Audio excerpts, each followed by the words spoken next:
Good evening. Welcome to Fantastic Dimensions. This is part 3 of the Night of the Jackals investigation for our Hudson Brand Cthulhu by Gaslight campaign. We left off just after Alan Paice had arrived at the agency at 7 o'clock, or just a little before 7 actually, on Sunday morning, the 5th of October, 1890, talking about... what did he say it was? He said it was a werewolf, didn't he? Yeah, he said he had a large werewolf standing outside of his apartment all night watching the place, and he waited until the crack of dawn to get in a cab and run over here to tell you about it. And he drank a few triple brandies real quick, and then he threw up on your parlor floor. He got berated a little bit by Wilhelm, and then Reuben saw him to bed in one of the spare rooms. Actually into Ruben's room, if I recall correctly, but because I think all your spare rooms are full at the moment. So that's where we left off. I hopefully you do remember what else happened in the last session. Where you found out about the Egyptian Munir Fez, who stays at the Somerset Hotel currently, and having supposedly visited the Colonel, Nicholas, what's his freaking name, Hollingsworth. They had some kind of a sharp exchange, an aggressive exchange, arguing and stuff, according to Mrs. Hollingsworth. And yeah, you guys had kind of staked out the Hollingsworth estate, Kandahar House in Hampstead. I know Reuben had gone down to Limehouse and had a meeting with No Nonsense Namdak, also known as Namdak Yu Ying or just No. And got some interesting information out of that, I do believe. Yeah. So, I leave it to you. Markham is cleaning up the vomit from the parlor carpet. What are the rest of you doing after you see, as Reuben sees his Uncle Alan to bed?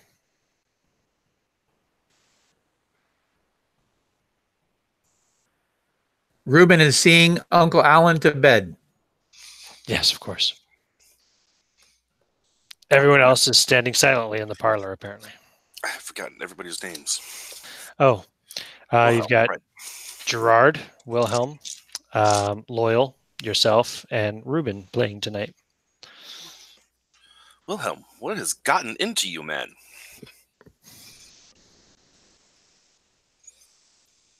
Sorry about that. I'm just trying to get some information from this man. It's the fact is, I believe we're really running out of time. And I understand that you haven't been on one of our investigations before, but we've lost some good people for our lack of action. I see. So what did you never did tell me, what did you find out from the Egyptian? The only thing we found out so far is that he is apparently employed by the Egyptian Museum of History in Cairo. Interesting. Indeed. Were you able to talk to him, or? Oh, no. We didn't engage with him at all yet. Wasn't that the reason you went there in the first place? Well, the reason we went there was to see if he would leave and leave his room unattended so we might peruse his belongings. So what is your game plan? Are you planning to... Was that it? That's all you found out and you came back? I believe that Reuben wants to invite him to the agency to have a chat. And while we know where he is, perhaps then we can investigate his room. So, have you left him an invite, or how is he supposed to know we want to? It's only 8. It's only, what, 8 in the morning? I haven't had time. 7 in the morning. We've only just woken up. I'm sure an invite will be sent to him sometime soon. That's right. No, I'm sorry. Reuben left an invite at the desk. Forgive me. I'm still waking up. So will he be Are we expecting him today?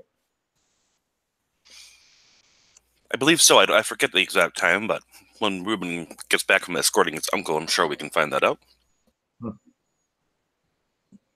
Okay. And as you know, our surveillance of the colonel's estate turned out nothing happened. Really? Yes. He did say that everyone was on alert, though, so he's expecting something to happen. Did I say that? Okay, Did you're you? absolutely right. Or did you? I don't probably remember. did. It was 2 weeks ago. I might just be kibitzing. It seemed like it was 2 weeks ago, yet not hours ago. Yes. If I do remember, it is late. I mean, their butler seems to be on guard, as if he expects something. Maybe he's expecting a werewolf. I don't. You know, Loyal says that with a straight face. yes. That face is never straight. Yeah. Oh. I believe we're running out of time, and I also believe that it's important that we talk to the one person we do know may have some answers. There are actually two people, I believe, who have answers. One would be the colonel, and the other one would be this Egyptian. You said he's from the Egyptian museum, Natural History Museum. Did you say that? Yes, The Egyptian Museum in Cairo. In Cairo. Mm-hmm. So is he a professor, or what is he? I believe he's probably none of these things, and he's using that as a cover, but it's a cover we can use against him. You could try to contact the Egyptian Museum in Cairo via telegram. How long would that take? Really? We could? Yeah, absolutely. I did not know that. I don't know how long did telegrams take. Let's double check this here. How long did telegrams take? Okay. Well, I have an idea. Even if that doesn't work out, I have an idea. Okay, so in the 1840s, for example, it took 10 weeks for a message to reach India and for a reply to then be sent back. 30 years later, in the 1870s, using a telegram service, the same message could be sent and received in just 4 minutes. So pretty damn fast. The message is going to be quick. It's once it has to get delivered to the person and a response received. Yes. Okay. You're talking like same day service, easily. Right. Okay. So perhaps, perhaps yourself or Markham could go to the telegraph office and send a message off. I would suggest that we would use whoever has the highest credit rating. That would give us the best chance to get an answer as quickly as possible.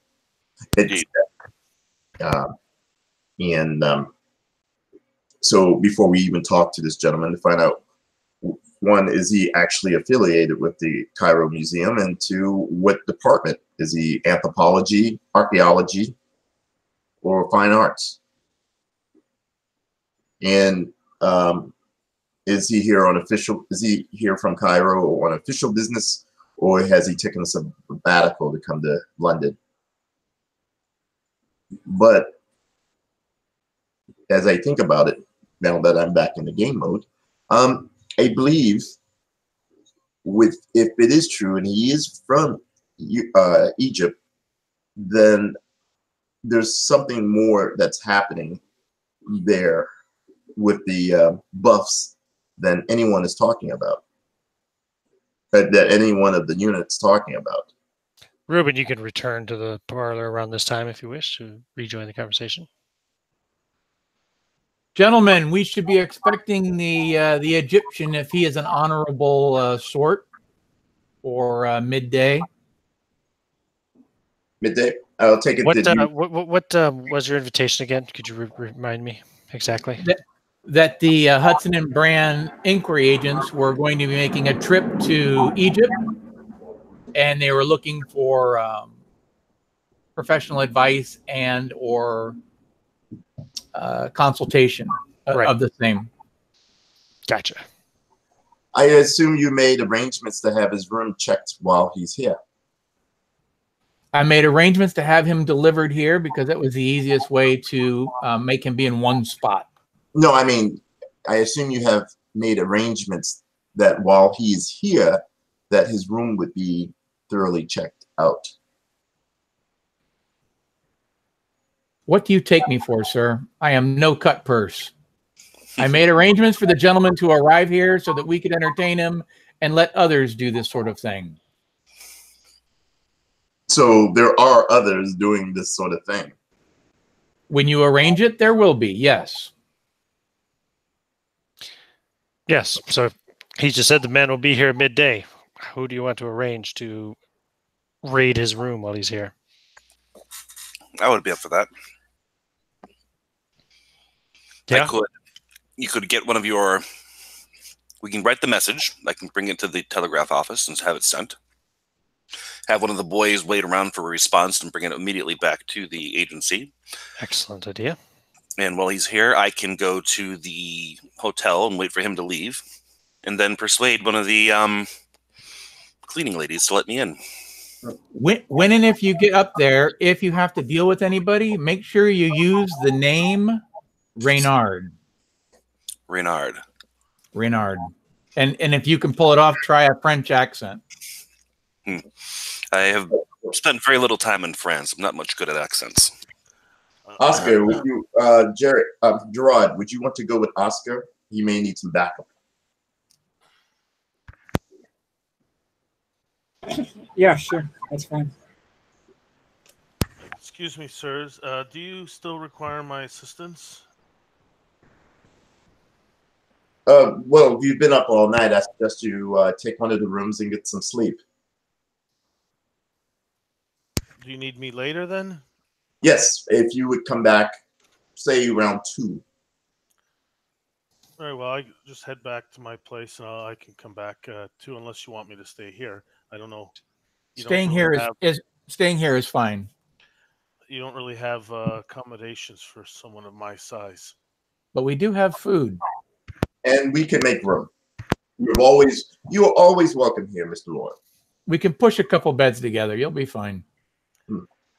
I'm not much for the ideas, but I thought if there was something they were scared of, this werewolf, perhaps we could use your uncle or someone that looks like him as bait to draw out the werewolf tonight.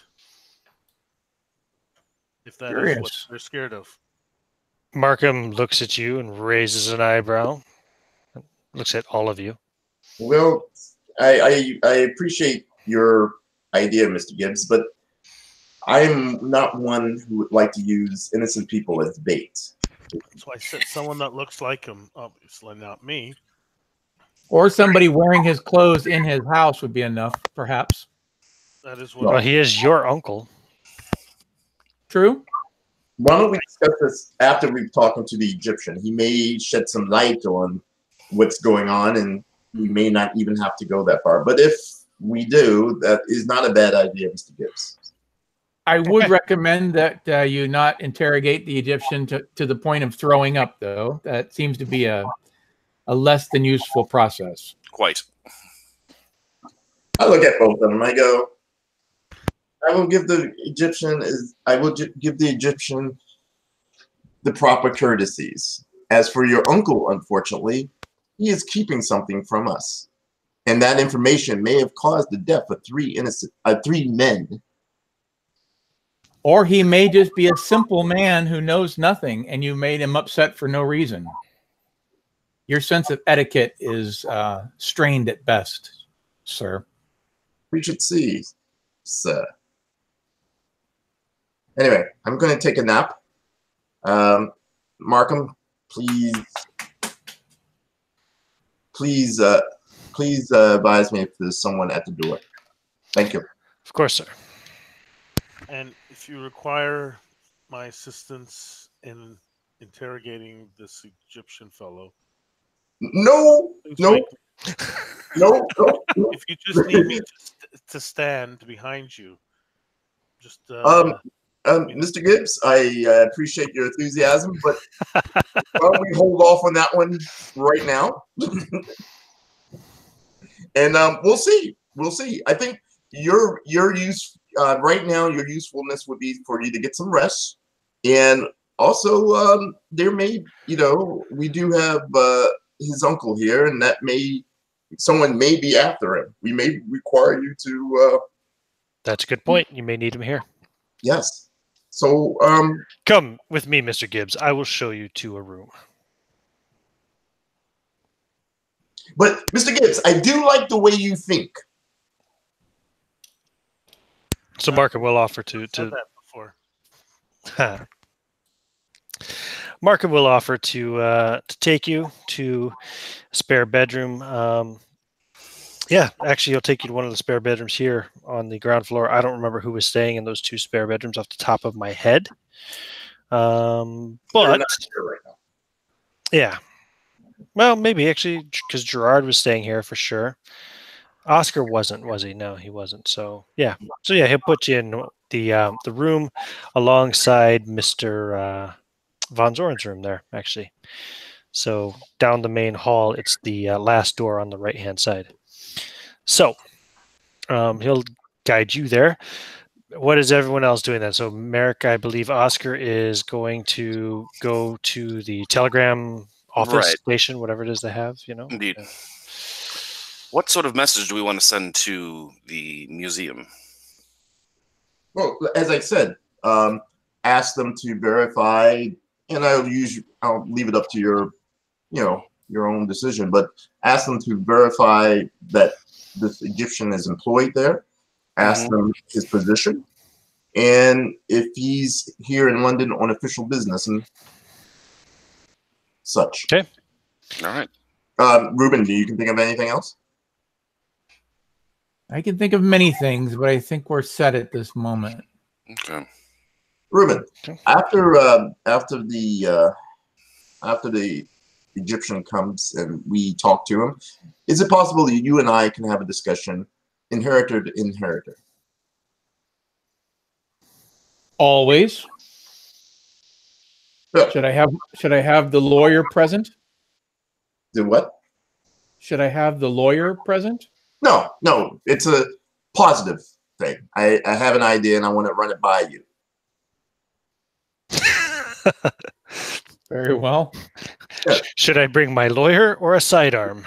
Yeah, come on, Ruben. I'm just kidding. Yeah. No, I have an idea and I've been thinking a few things, and you, for better or worse, are my partner, and I thought I would talk to you about them. Very good. But first, you should get some sleep, Master Von Zorn. Excuse me, I'm sorry, I didn't hear that. First, you should get some sleep, Master Von Zorn. It's after 7 a.m. now, and you're getting up in like 4 hours or something. So three, hopefully. Right. So Loyal has gone to get some sleep. Von Zorn hopefully also will go to get some sleep. Gerard, you were up all night as well, weren't you? I believe so. You should probably also try to get some sleep. You have spare room right beside Loyal's. So actually the 3 of you have rooms. Boom, boom, boom. 1, 2, 3 right there. Just to get a little bit of a nap in anyway. Okay.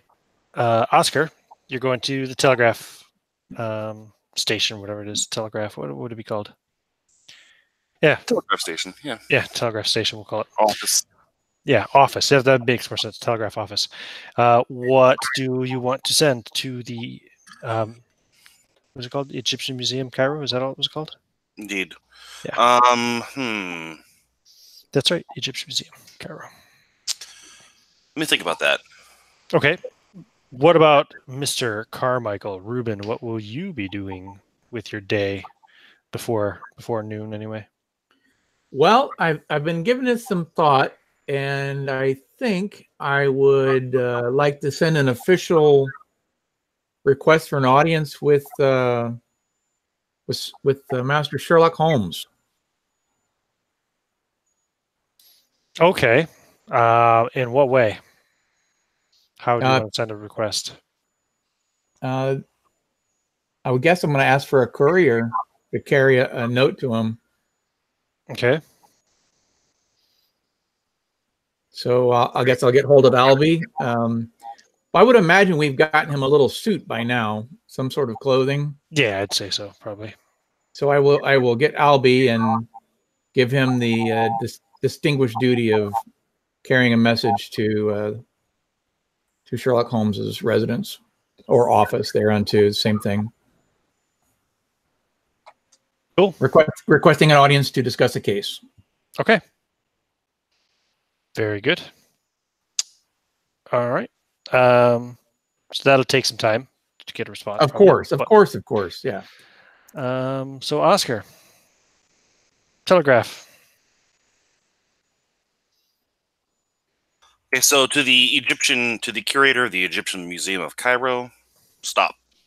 Seeking verification of the employment of one. What was that guy's name? Munir Fez. I'll type it in Munir the chat too. Fez. Seeking verification of the employment of one Munir Fez. Stop. Please reply ASAP. Stop. Sincerely, what name should I give? Stanton Renard. Stanton Renard. That was the name that Ruben told you to use, yeah. That's true. Stanton Renard. Hudson and Brand. Of Hudson and Brand? Yeah. Of Hudson and Brand. Yeah, something like Stop. that. And that's it. Cool. Okay, so you can get that sent off. Mm-hmm.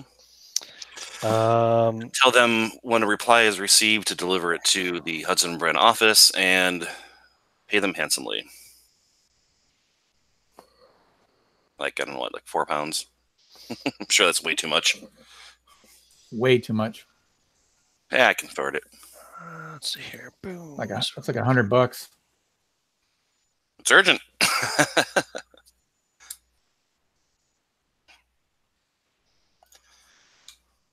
much would a telegraph cost? Does it have a rule for that? No, doesn't matter. You've got plenty of money. Okay, I'll pay for it. It's all good. Urgent delivery. It'd be relatively cheap, I'd say, for you. Right. And then I will head home and get a bath and a change of clothes. Something a little less upscale. And hire a cab and take me to the cafe across the street around the time when he should be leaving for Hudson Brand. Oh, wait, no, we want to get Gerard. Gerard was coming with me, right? Oh, yeah, it's true. Poor Gerard. He's trying to get a little shut-eye. Well, I'll wait to get him until it's about time. So we'll swing by there in time to head over to the hotel just before he should be leaving to come to Hudson and Brand if he's coming. Okay, cool. No problem. Very good. So, Ruben, you will receive a reply by, let's see, you sent it a little after 7, probably a little before 8 anyway. So, yeah, before 9 a.m., you'll get a reply. Albie will return. And he'll say, Master Carmichael, you said you wanted to speak with a Mr. Sherlock Holmes. I stopped by his offices on Baker Street, and he assured me that if you need to speak with him, he is not currently on any cases, and that you are just simply to drop by his office. Very good, young man. Thank you very much. And he'll give him his normal tip, plus a bit more. Okay. Does your mother need any more gin, sir? Always, sir. All right, here you go. Drinks like a fish, she does.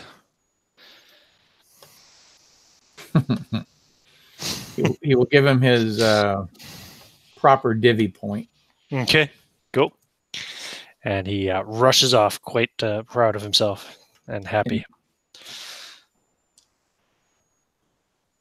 And he'll be waiting for noon at this point, so he can see if the Egyptian shows up. Okay, so we can just fast forward time a bit. So, Oscar, you probably wake Gerard up by 11. Yeah, So Gerard, you got a few hours of sleep anyway. Before you're awakened. Yeah, whatever. And then you guys can catch a cab, or even have the driver, Albert. No, we'll take a Stafford. random cab. Take a random cab? Okay, yeah, cool. we don't want to link anything with that's too Fair enough. close to the agency with that kind of thing. Fair enough. And let's see. Yes, and you will get there. Traffic isn't too hard. You'll get there in time. What do you go to that little cafe again? Yep, have a cup of tea. Sure, a scone, and Gerard could probably use some coffee too after only getting 3 hours of sleep and being up all night. A big breakfast or a big lunch, whatever. Whatever you want to eat, have at it. Give me a Constitution roll there, Rob. Okay.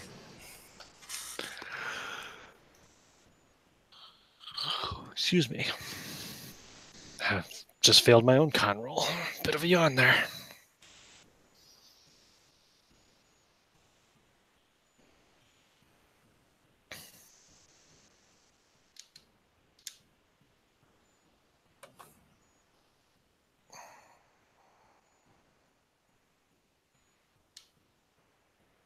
Oh yeah, Rob needs the dice roller thing. Do you get it up, Red, buddy, or do you want me to roll it? I got it. I rolled. I got a 65 Constitution, Mhm. and I rolled a 86. Okay, so he's awake. Gerard is there with you, but he's not entirely there with you. His eyes are kind of a bit bloodshot and Sure, got bags under his eyes. He's looking pretty fatigued, pretty tired. understood. What that's going to work out to basically is for skill rolls for the rest of this day, unless you get a proper sleep. You're going to have one penalty die, just from undersleeping, from being tired. What about if I took some kind of drug that may make me a little bit? Like some cocaine? Yes. Very popular drug at the time period. You stop by a chemist and pick some up. Very, very popular medicine of the time. Exactly. Yeah. Yes. Yep. Yes. Yeah, we can. Stop by a chemist. That would definitely take care of it. Sure. That laudanum. No, we don't want. But in the meantime, anyway, for right now, you're tired and you're thinking about maybe swinging by the chemist on the way home. What was your credit rating? Mine? Yeah. Oh, wow. It's probably low. It's I'm really sure. low, I think, right? I think so, yeah. He was pretty much a pauper because he was cut off from his family. Right. Yeah, you might need to borrow some money for the chemist, but Not a problem. But anyway, yeah, about noon, you will see. Sorry, let me go back over here. We're back on. There we go. I can't remember the name of the neighborhood now off the top of my head, but the Somerset House. The Strand. Thank you. The Somerset Hotel. You will see Mr. Munir Fez leaving. He goes out. He summons a cab, hops in, and takes off. Okay. Finish our meals, pay for it, and head across the street to the hotel. Okay. Before we go in, I'll stop and say, okay, so what we're going to do is we're just going to walk in like we own the place, like we belong there, and head right upstairs. He's on the first floor. Yes, that's right. I think. Do you remember what room he was in? 111, I think. Nice. Man, Room. Oh yeah, room 111, Somerset Hotel, Fez. I did take the note down. I didn't think I did. I found my notes. Good man. Good man. MVP. Woo. All right. So, yeah. Okay. So you guys walk in like you own the place. Mm-hmm. The rich stage magician, the somewhat celebrity on the theater market around here, with the with the destitute violinist who looks like he's just coming off Skid Row. I didn't think of that. That's all right. Yeah, it's okay. Nobody seems to bother you, though. All right. As you walk upstairs to the first floor. Yeah, and you can see room 111. It's there. It's Are there any cleaning staff moving about the hall? Oh, of course. There's always cleaning All staff right. moving about halls, aren't there? All right, so I'll walk up to the door Mhm. and reach into my pocket. Okay. What? Reach into my other pocket. So, Gerard, do you have the key?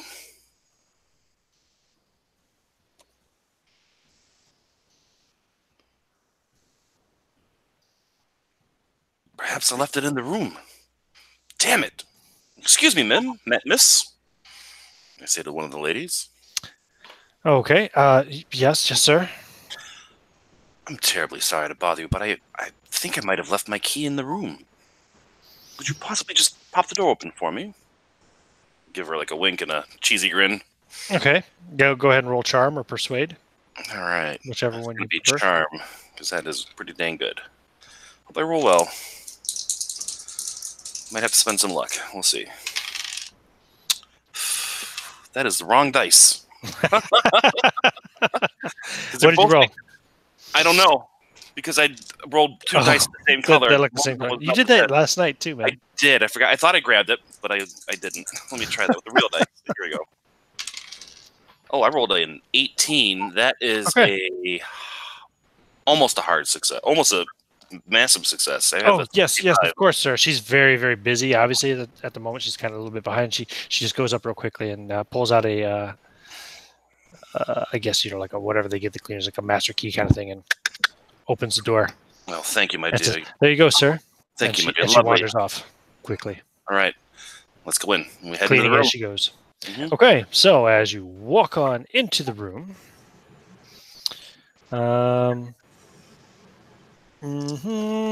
yes, you hit something with the door. Okay. And you look down and see that there are a few stones, there's a stone on the floor that you have hit with this door.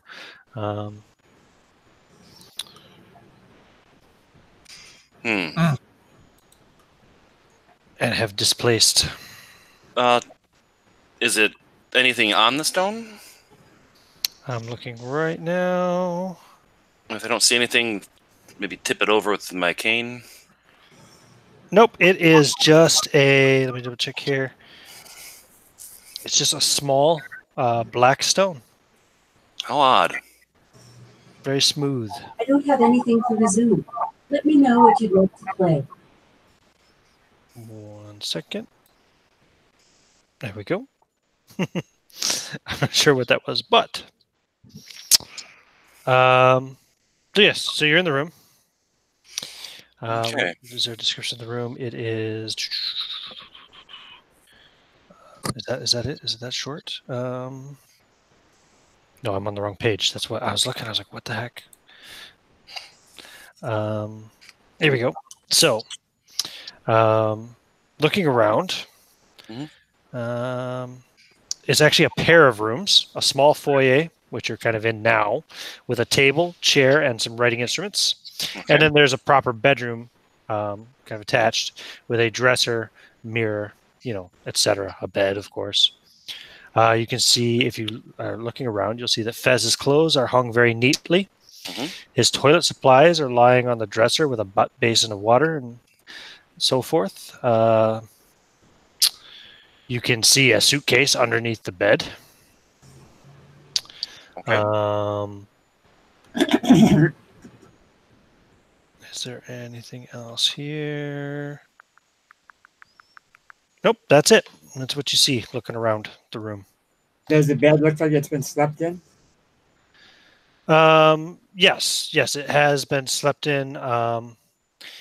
Although it's been kind of hastily remade somewhat, somewhat neatly. It's been remade neatly, but it's not like hotel neat. You know what I mean? You know how they tuck everything in real nice and perfect. Right. It's not that safe. So you could tell, like, it looks like he slept in it and then made it himself after he awoke. Is there a closet that has like his clothing? Or... Yeah, that's what his clothes are hanging up in. How about shoes? Is there shoes in there?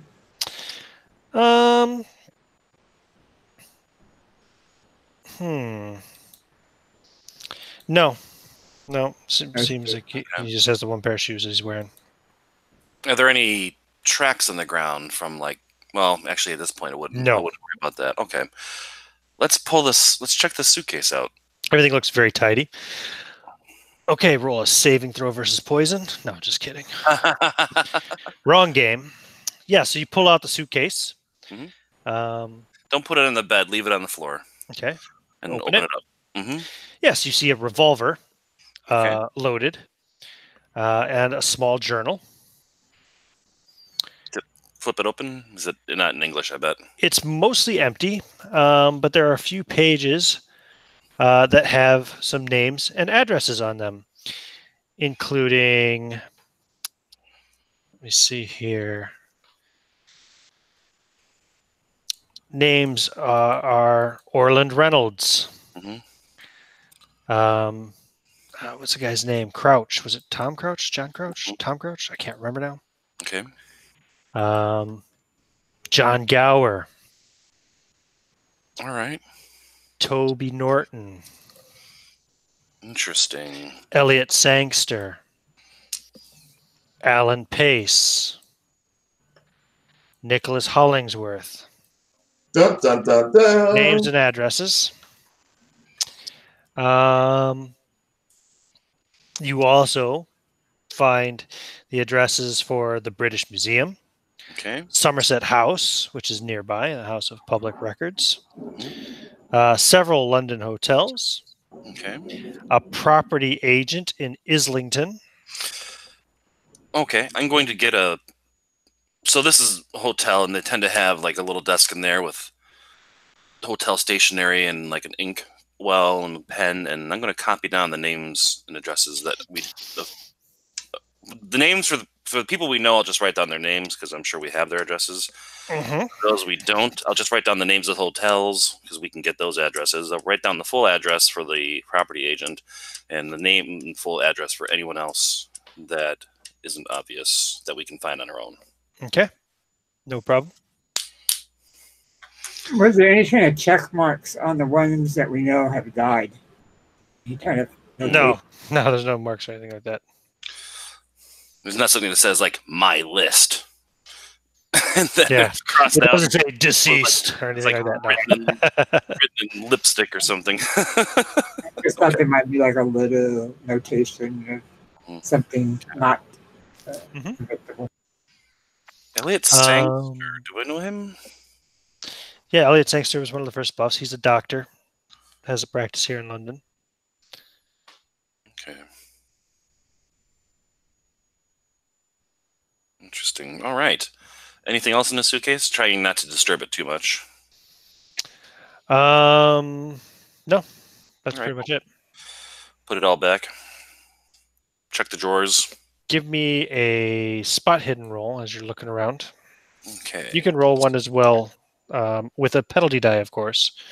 Gerard. Wow, I succeeded. Nice. Okay. You do notice that there are about how many? Does it say how many?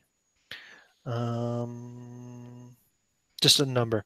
There are several more of those stones, very similar, black, smooth, placed around the perimeter of the room, the bedroom, and the whatchamacallit, the little foyer area as well. Basically, right around, like outlining the outline of the entire room. How odd. What a superstitious fellow. Mm-hmm. I point them out to Gerard. What do you make of those?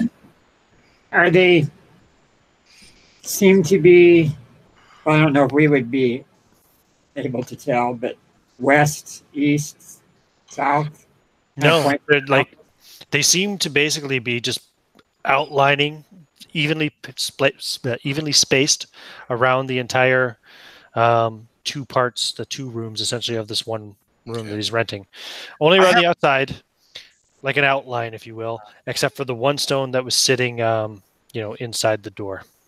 I have some occult knowledge. I mean, does this anything seem like something like an occult ritual that people would do? It's not Cthulhu mythos, obviously. Give me an occult roll. All right. Wow, 23 out of 40. I'm rolling well today. Nope. No, Does recognize. not. How odd. No. Oh well, I'm not going to take them.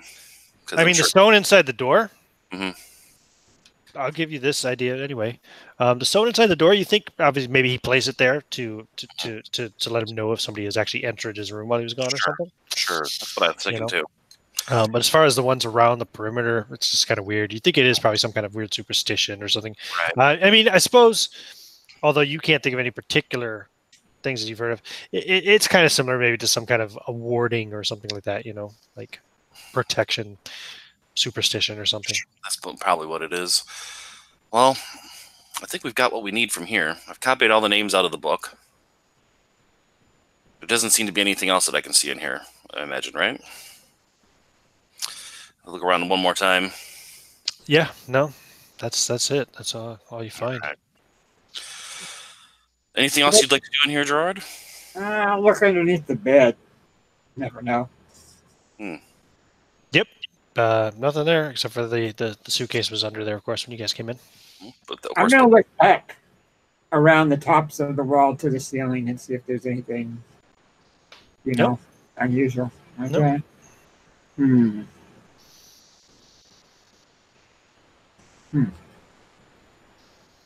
Any smells that we might notice if we concentrate that are different than what would be there is a light smell of cologne.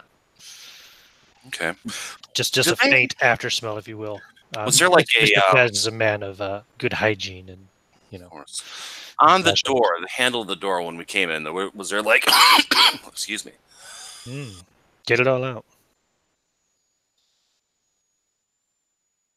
Sorry about that. Was there like a no cleaning sign or no room service sign hanging on the door?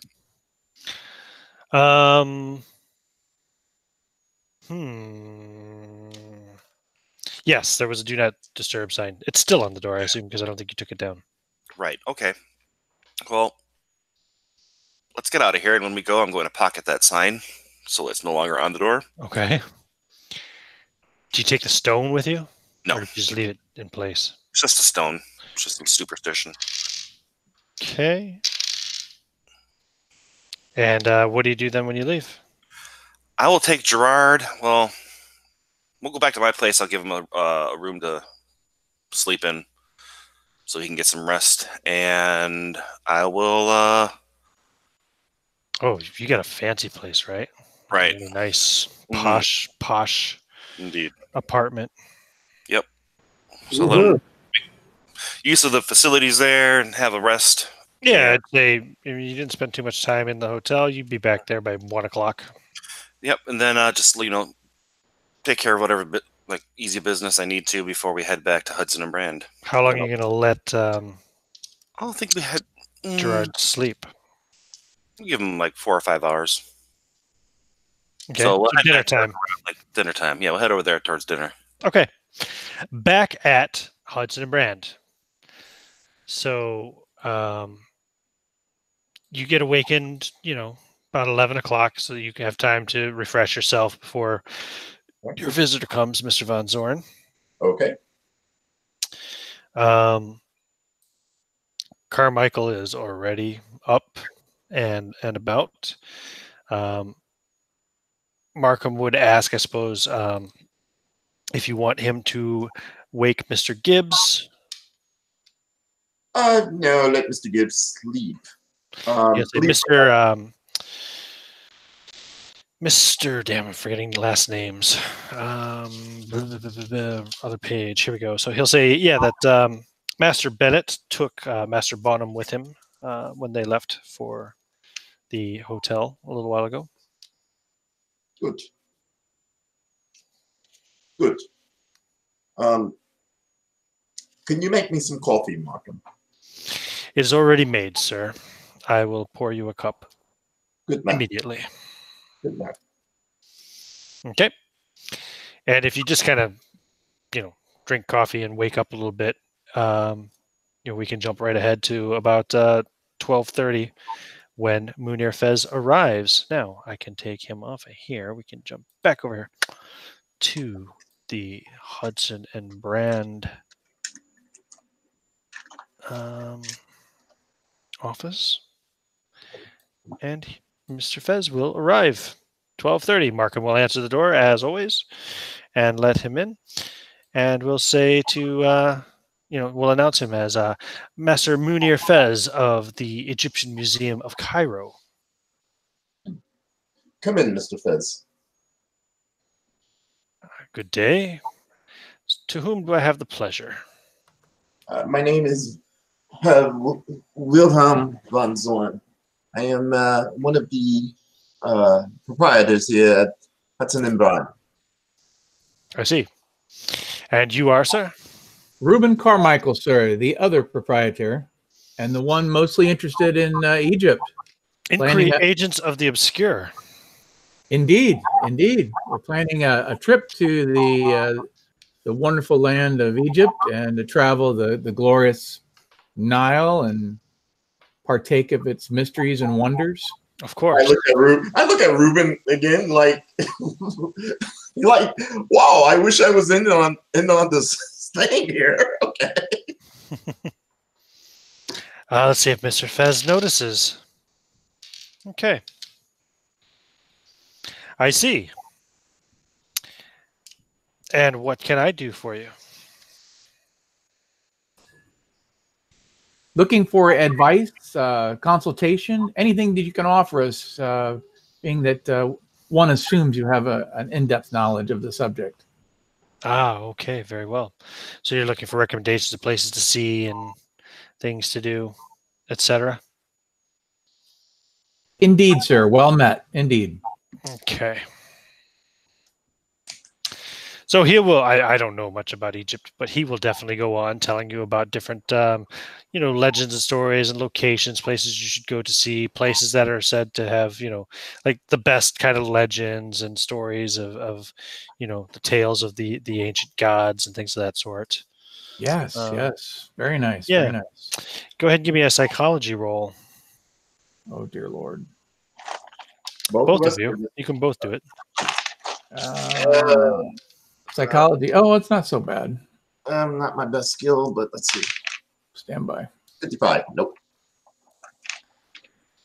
I have a 30, and his score is a 25.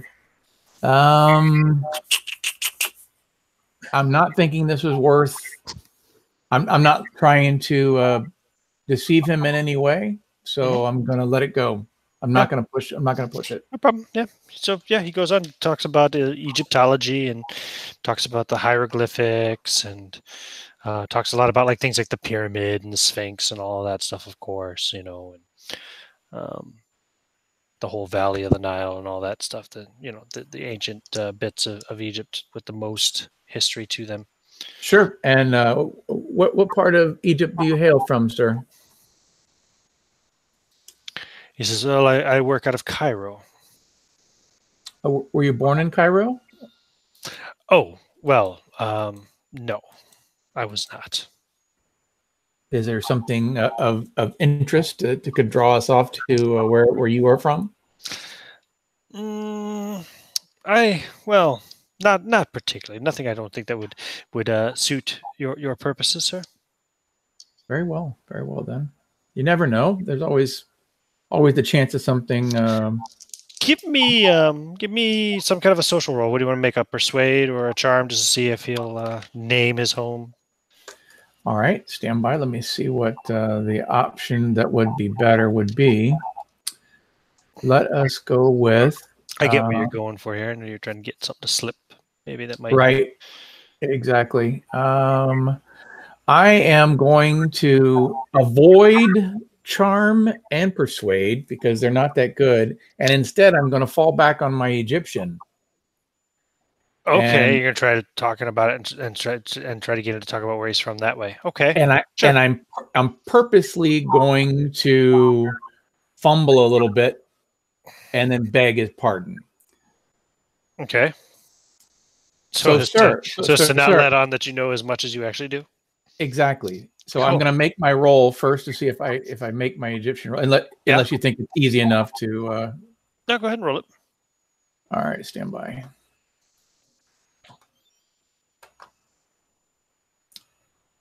Well, of all times to get it, I got a 6. Nice. So, yeah, he has a 33 as a normal score. Okay, yeah, no problem. So you managed to accomplish all of your goals. You managed to convince him that you don't know as much about Egyptology and Egypt itself as you actually do. And at the same time, he mentions that he is from. So I'm from a relatively small town in Egypt called Abadan. Abadan. Abadan. Abadan. Yes, Glorious. he corrects you.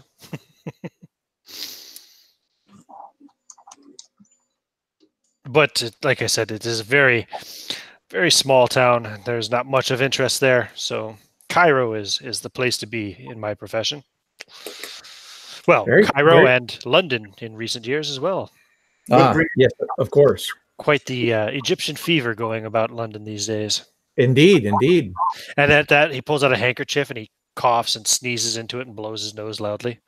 He says, but the weather is dreadful. What brings you here to London, Mr. Fez? He says, I am studying and cataloging the various collections of Egyptian relics in your British Museum and a few other museums across the British Isles, but I'll be in London for some time. Are you an archaeologist or anthropologist? I am an Egyptologist, sir. Which dynasty do you study? All of them. Gentlemen, if you'll excuse me, I'm going to check on the refreshments, and I'll be right back. Okay, and the bell rings in the door. And Markham goes and answers the door, and it's Albie with a telegram that he hands to Markham, and Markham will bring it and follow you into the kitchen. You know, Mr. Fez, I am not much of an archaeologist, and I don't know much about Egypt. Military history is more my thing. Of course.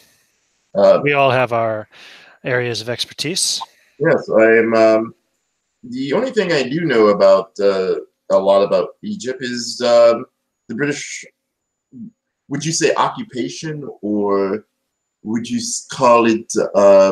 What would you call it, Mr. Fez? Oh, the British were heavily involved in the region for some time. I wouldn't think of it so much as an occupation as more of a liberation, although the Sudanese might beg to differ. Yes, of course. Yes, I was studying something. I was at the Army and Navy Club not too long ago. I was speaking to some gentleman who was stationed in Egypt. Indeed. Part of the research, I guess you can say. Mm-hmm. Yes. Yeah, what was they called? They were an infantry unit. I'm sure it'll come back to me. So, what do you know anything of? What would you say is the relationship between the Egyptians and the British? I'm curious. If you may have not noticed, I'm Prussian myself. Of course.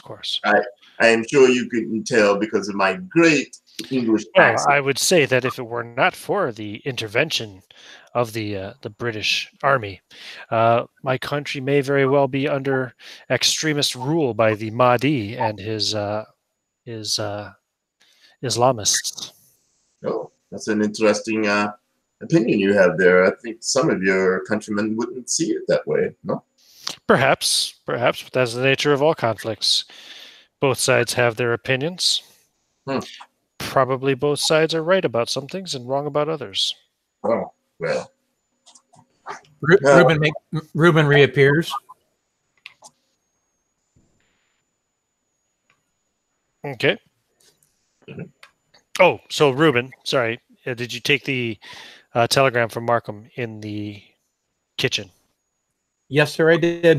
So it says it is from a Harry Morcos at the Egyptian Museum, in Cairo, and it confirms that Munir Fez is on assignment on behalf of the museum to catalog collections of Egyptian relics in museums across the British Isles Very good. on behalf of himself. Harry Marcos, scholar, Egyptian Museum. Very good. Write that down. And I'm continuing talking. I said you said you were here looking at the artifacts in the British Museum. Yes, they have quite a collection, don't they? Have you seen any of the private collections around? I have an interest in private collections. I've seen one or two. Oh, since you've been here? I'm much more fond of the museum collections, of course. I think such things belong in places of education and scholarly knowledge, not in some old man's personal what's the word he would use? Personal lounge or study. Can I make a psychology roll to see if there's anything weird the way he says that? Sure. It's strange that he zeroes in on an old man. Yeah. Go for it. Roll psychology roll. Yeah, not even close. Reuben will say in Egyptian that, yes, I completely agree, my friend sandwich. I'm sorry. Oh, yes, I would very much like a sandwich. A sandwich. Okay, very good. I will find that for you. And then he will note that he's been stuck in the room with Von Zorn, and he will say in a clean cut bit of Egyptian, you must forgive him. He is Prussian. He says, "Oh, there's nothing to forgive. Everything is fine." He gives the wink and the nod. Sandwich it is, and he'll go get a sandwich. Okay. He says to you in Egyptian, "Can't your butler do that for you?" Well, you got to understand. In Egyptian. And he will say in English, indeed, but he is a servant, not a slave. I'm perfectly capable. Of course. Forgive me. I did not mean to infer any such servanthood upon the man. No insult whatsoever. He is a long time friend of the family and of the business. I see. So this is a family business. Yes, it is. I'll be right back with your sandwich. And how did you come to be a part of this family, Mr. Von Zorn? Well, the one of the namesakes on the door, Captain Albert Hudson, he was a very good friend of mine. I considered him a mentor of sorts. And when he disappeared, his will and left his share of the agency to me. Oh, he had no children of his own. Sadly, no. He was a man stern to his work. I see. Yes. And he disappeared, you say? Yes. His case is still open. It's one of the sad ironies of our work. The one man who is responsible for helping so many is missing himself. I see. Yeah. Well, perhaps, and he kind of sips on his little bit of tea, finishing off the cup. Perhaps in his line of work, he upset the wrong individual. Well, you must understand, we deal with how some people would say, the supernatural, the unusual. The occult. Yes. Do you believe in such things, Mr. Fliss? Of course, I'm Egyptian. Well, that doesn't... I mean, I'm sure, are you Islamic? I am not. No. Do you believe in the old gods, if you will? I find them interesting, yes. It's definitely a much more romantic concept, is it not, than any of the modern religions? Well, I find some of these things hard to believe. Take, for instance, we were working on a case where someone said they saw what, I don't know if there's the equivalent in Egypt, but there's this monster called a werewolf lurking about. A werewolf. Yes, a werewolf. Large, beastly creatures. I've never heard of such a thing myself, but Well, there is evidence. we have no werewolves in London, I'm afraid, or in Egypt, I'm afraid. Oh, well, Perhaps it is a London thing. well, unfortunate werewolves in London. Yes, who have heard of such? There is the unfortunate evidence that we've had some ghastly murders of late. Oh, I Actually, see. one last night. I mean, one yesterday, actually. Oh, this is a case that you're working on. Well, I would say we are examining. I think that would be. It was a major, I believe. He was impaled on a fence. A major impaled Yes. upon a fence. Sounds Yes. ghastly. Yes, it was. Give me another psychology roll. I made this one. I made this one. His surprise is completely fake. Completely. Yeah, fake. yeah, I got that. I didn't need to roll. But I know you didn't, but for Yeah, character okay. knowledge purposes, you're certain that he's not at all surprised by this news. Even I though think since I've been working with Ruben for a while, I assume we have certain looks that we give each other, and I give him a certain like. he's in the kitchen making a sandwich. No, he says he's Oh no, back. he's just come back with a sandwich. Sorry, I didn't see the chat. Right. I never look at the chat, so you have to tell me these things. I I give him- did never look at the chat, but yeah. He snuck in. So yeah, okay. You give him the look. Yeah, okay. He says, "I see." Well, Hmm. Yes. and you think that this man may indeed have been killed by a werewolf? Well, that's what the locals say. It's hard to explain. Whoever killed him had a great deal of strength and was very, very large. Hmm. Yes. You know what? This would actually be a good time for me to come out right now. Sure, Loyal. You can be coming out, stretching and yawning. You've had about almost 6 hours of sleep by this point. Yeah, That's a lot for him. yeah, Yeah. that's about a decent night's sleep. You're at no disadvantage.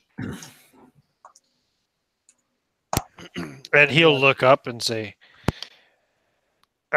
he'll look kind of startled at first. Yeah. Oh, yes. This is one of our associate investigators, Mr. Gibbs. Mr. Gibbs, Mr. Fez of the Cairo Museum. I see. He stands and offers his hand.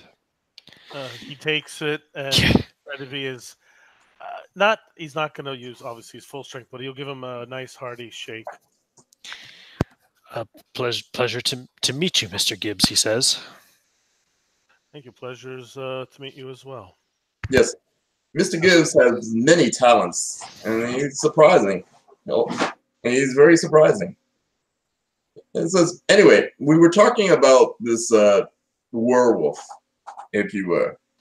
Mr. Gibbs, Mr. Fez was saying they had no werewolves in Egypt. Perhaps they have jackals. Oh. Mr. Fez? Jackals. Oh, well, yes. In some of the symbology of the ancient Egyptian gods, some of them had the heads of animals. Correct. Oh. Anubis, wasn't it? I think. Hold on, I want to double check out because Fez would know this. I don't. It is Anubis is often It is Anubis. the god of the dead, protector of the gates of the underworld. Was the shape of a man, but with the head of a jackal. Well, perhaps has he been known to lift men up and throw them on spiked fences? And I laugh a little bit. I do not believe he ever visited London, sir. He laughs as well and enjoys the sandwich. Oh, this is very good. Thank you, Mr. Carmichael. So, tell me more about this murder. Well, this wouldn't have anything to do with the first Buffs and Colonel Hollingsworth, would it? I look at Ruben. I look at Mr. Gibbs. The first Buffs, you say? Yes. There's a man here I spoke with recently. During my time in Egypt, I was looking into some local lore in my hometown of Abadan. And I learned about a cult that was operating in the area at the time. This would have been less than a decade ago. and there was a prophecy regarding their first priest. I read reports of the raid in some old soldiers' journals and village records. And, well, to be quite frank, I believe that there may possibly be some truth to the legends, as I have seen some very strange things in my travels and studies in Egypt. I felt it only appropriate to try to warn the man about the dangers that he may face, and I know for a fact that he definitely took some artifacts from this cult's temple in Abadan, has them in his home. Well, I believe he may have sold some.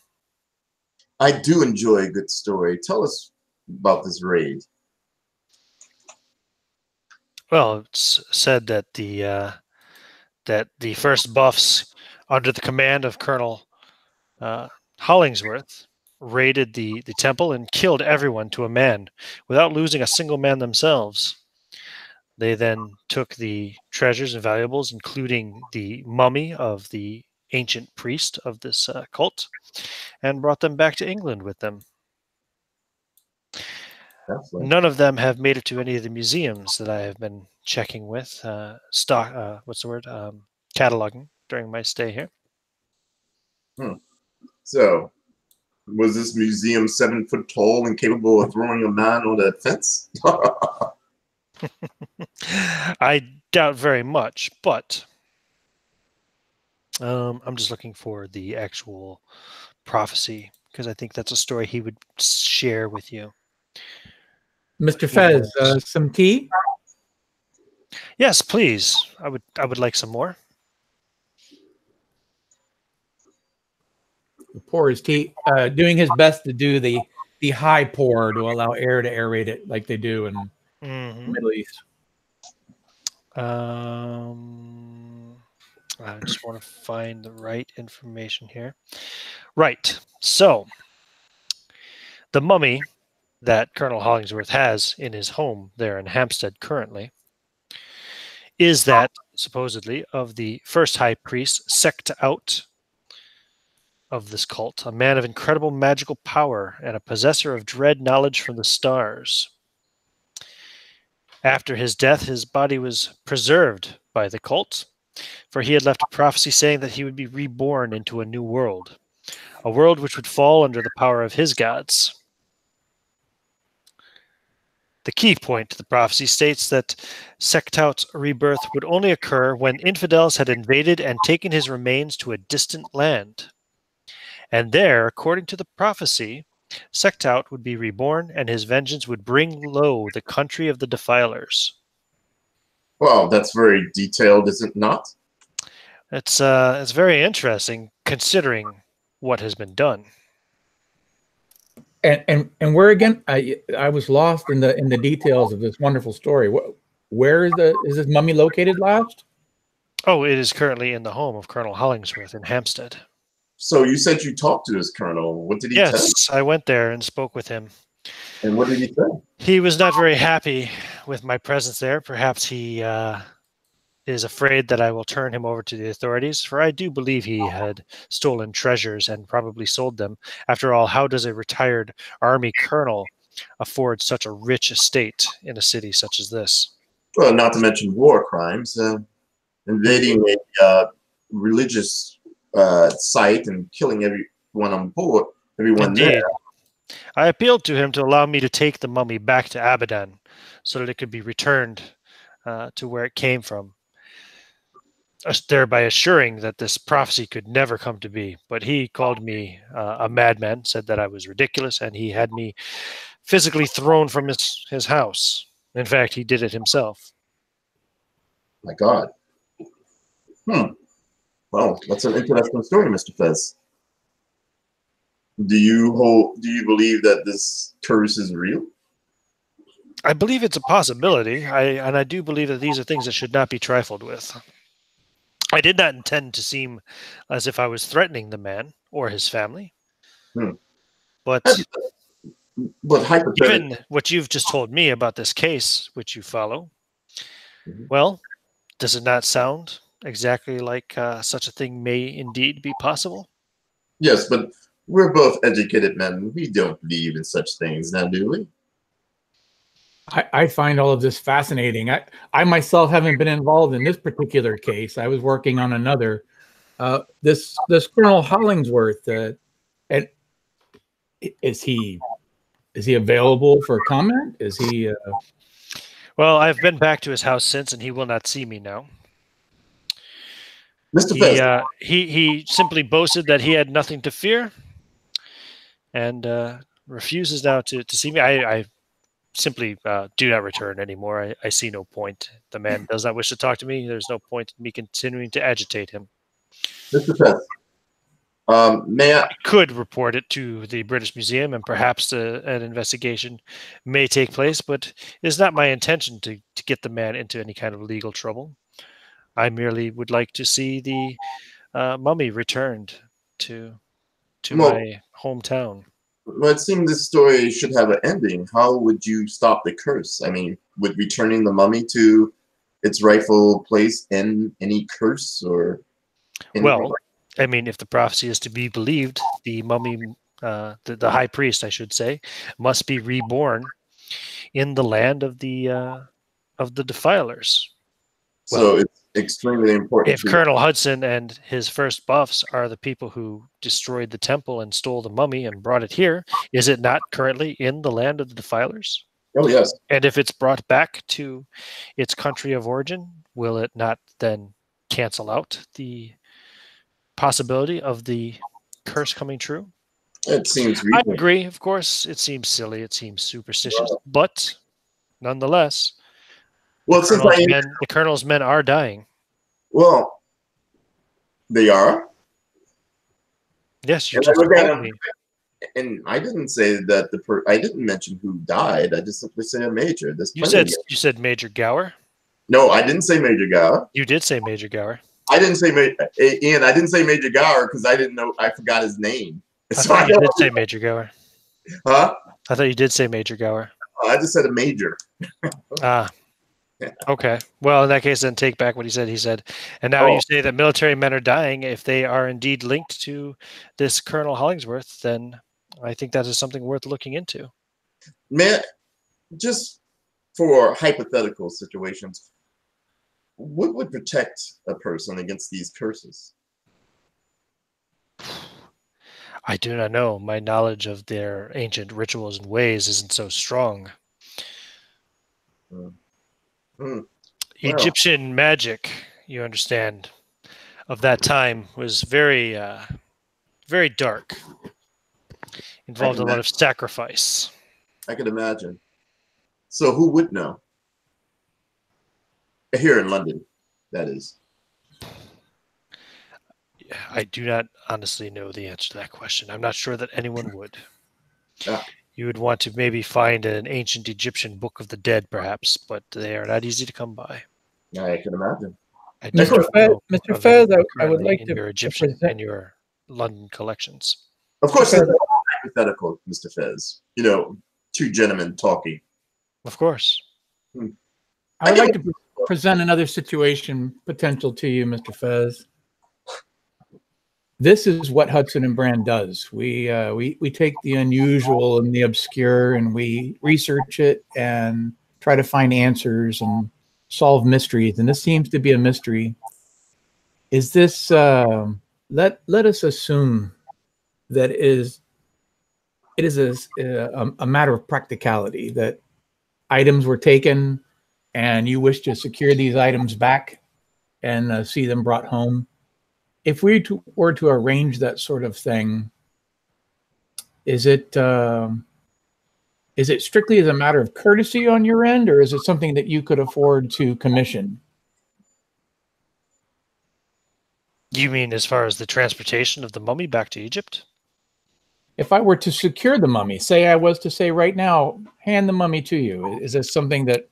Well, I am here on behalf of the Egyptian Museum in Cairo. I'm certain that I could obtain the funds necessary to make sure it was returned safely to Egypt. Very good. I look at Ruben with one of those looks of, oh my God, this is the rare point that we're actually on point thinking the exact same thing. Frankly, whatever treasures were stolen from Abadan those years ago, I'm sure they are long gone by now, and I'm not really interested in digging up these wounds of the past and chasing after stolen gold or jewels or whatever else it may be. I believe that the mummy is the key point. That is what I need to see returned to Egypt, if I am to rest easy that this prophecy shall never come true. Do you have any sort of letter of documentation, any sort of evidential trail that we could utilize to identify this mummy from, say, another mummy? If you were to have 3 mummies, would we be able to identify the said mummy? Do you have something official from the museum? No. The mummy was never kept in the museum. It was not stolen from the museum. Ah, very good. Very As good. I said, it was stolen from a cult temple in my hometown. Well, I guess hypothetically, if citizens of said infidel land brought you the mummy back, you are stating that you could get it back to its rightful resting place, correct? Of course. I could work that out with the Egyptian Museum. Hypothetically, of course. This is an intriguing side venture before my trip to Egypt, with a wink playing it off. Indeed, how fortuitous, he says. Quite. I look at Mr. Lowell, Mr. Gibbs, and Reuben, and no. Well, gentlemen. Hopefully, someone will find that mummy for you. Yes. There's a glazed look over Loyal's eyes until you mention his name, and then he snaps back and nods, like he's paying attention. Well, if you need anything further from me, you know where I am staying. How did you find out that I was at the Somerset Hotel, after all, Mr. Carmichael? Well, there are so few dignified Egyptologists. It was just a matter of people knowing people, networking, because I am, in fact, a collector and a ranger of Egyptian items. That's what was intriguing to me when you were noting an extensive collection, because I do not recall any sort of collection being piecemealed or not. So if in fact he were to have the said collection, he most likely still has it. If anything was to be done like this in town, I would have known. Hence why I knew you were here. Well, you are very good at your job, Mr. Carmichael. Well, thank you for the tea and the sandwich and your hospitality. Please contact me if you're able to get the Colonel to see reason. I would greatly appreciate that, the assistance. Of course. Yes, sir. We'll be in touch. It's been a pleasure, Mr. Fitz. And he'll get up, dust himself off a little bit, a little brush the crumbs off of his jacket, and walk out. Very good. Intriguing. And Markham, closing the door behind him, will turn around and just kind of stand there looking at you expectantly, or waiting to hear what happens, what you say.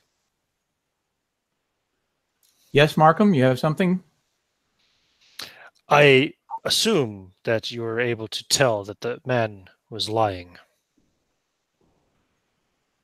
Of course. He's Egyptian. Which part, Markham, was he lying about? Well, very difficult to tell one part from the next, but I wouldn't trust anything of what he said, quite frankly. If a man is willing to lie about one thing, is he not willing to lie about all things? Indeed. I took it to be more of a warning than anything else. I suspect he indeed controls the mummy. You think? Did we get was the knock on the door the telegraph we were waiting for? Indeed. And he'll hand over the telegraph to whoever's closest. Trolling the mummy, and the mummy's this werewolf? Oh, well, the mummy might be the killer. I suspect there's an element of terror involved, and people see what they want to see. I tell you what, why don't we wait till Oscar and Gerard get back, and pool our resources and decide what we want to do. I think if nothing else, a visit to the Colonel's estate, a clandestine visit to the Colonel's estate is a due. Alan will stagger into the room, yawning and stretching and rubbing his eyes. Oh, what time is it? He's your uncle, Reuben. Time for you to wake up, Uncle. How are you feeling? A bit better. I needed the sleep. It seems we have a bit to discuss. Yes, I heard you're going to visit the Colonel. Correct. And he's going to give the serious stink eye to Zorn.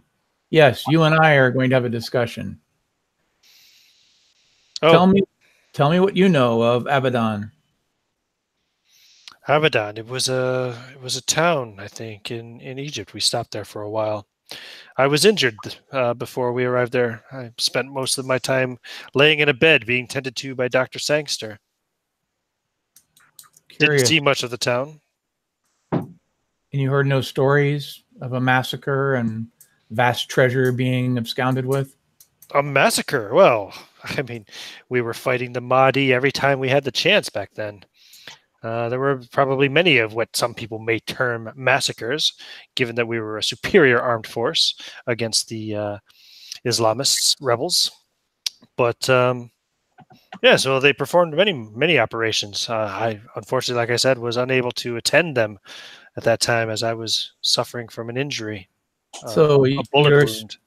You're saying the village of Abaddon was a Mahdi-controlled village? Oh, not after we got there. Curious. I look at him like very not happy. I look at Alan not very happy. He does not notice. Is that tea? Indeed. Yes, I will get you a cup, Master. Would you like a sandwich? Oh, yes, please. Yes, a sandwich and some biscuits would be quite nice. Should watch your delicate stomach, Uncle. You could end up in the bed again. At the hospital. No more brandy this afternoon for me. I think no more brandy for you for a while. So he will sit down and wait for Marco to bring him tea and sandwiches and stuff. What do you guys want to do? Do you want to ask him any more questions? Do you want to I don't think a it's private conversation elsewhere? Do anything else? No, I don't think he has anything to offer. He's either lying about his part in it, or his part in it was so small that it really doesn't matter. Overall psychology. My psychology blows. Hold on. Work on that. I don't think anyone has great psychology. Alice does. Yeah, she has great psychology. I'm going to say the 94 that I rolled is not probably well. A failure, yeah. That's probably as close to a failure as it gets. I have a smattering of psychology, but I'm not there. No, you're not there. You'd have to have psychology and telepathy. Zorn, did you make it? Me? No? Yeah. Yeah, probably not. I made it once, but at an 89, no. Oh, okay. All right. So I'm suggesting. So Uncle, what would be your recommendation for gaining the company and confidence of Colonel Hollingsworth? Well, he doesn't want to see you, is it? No, it has nothing to do with me. Just in general, what does he like? What does he approve of, prefer? Oh, he respects men of station, of prominence, powerful men, strong, good soldiers, as it were, obedient. I see. Intelligent, cunning. How many of your company are left behind? Left alive? I don't know. You mean here in London? Of course. Well, there's myself and Elliot, Toby, the colonel. Just see if there's any others that I'm forgetting. Yes. I guess that's it now. I am going to suggest that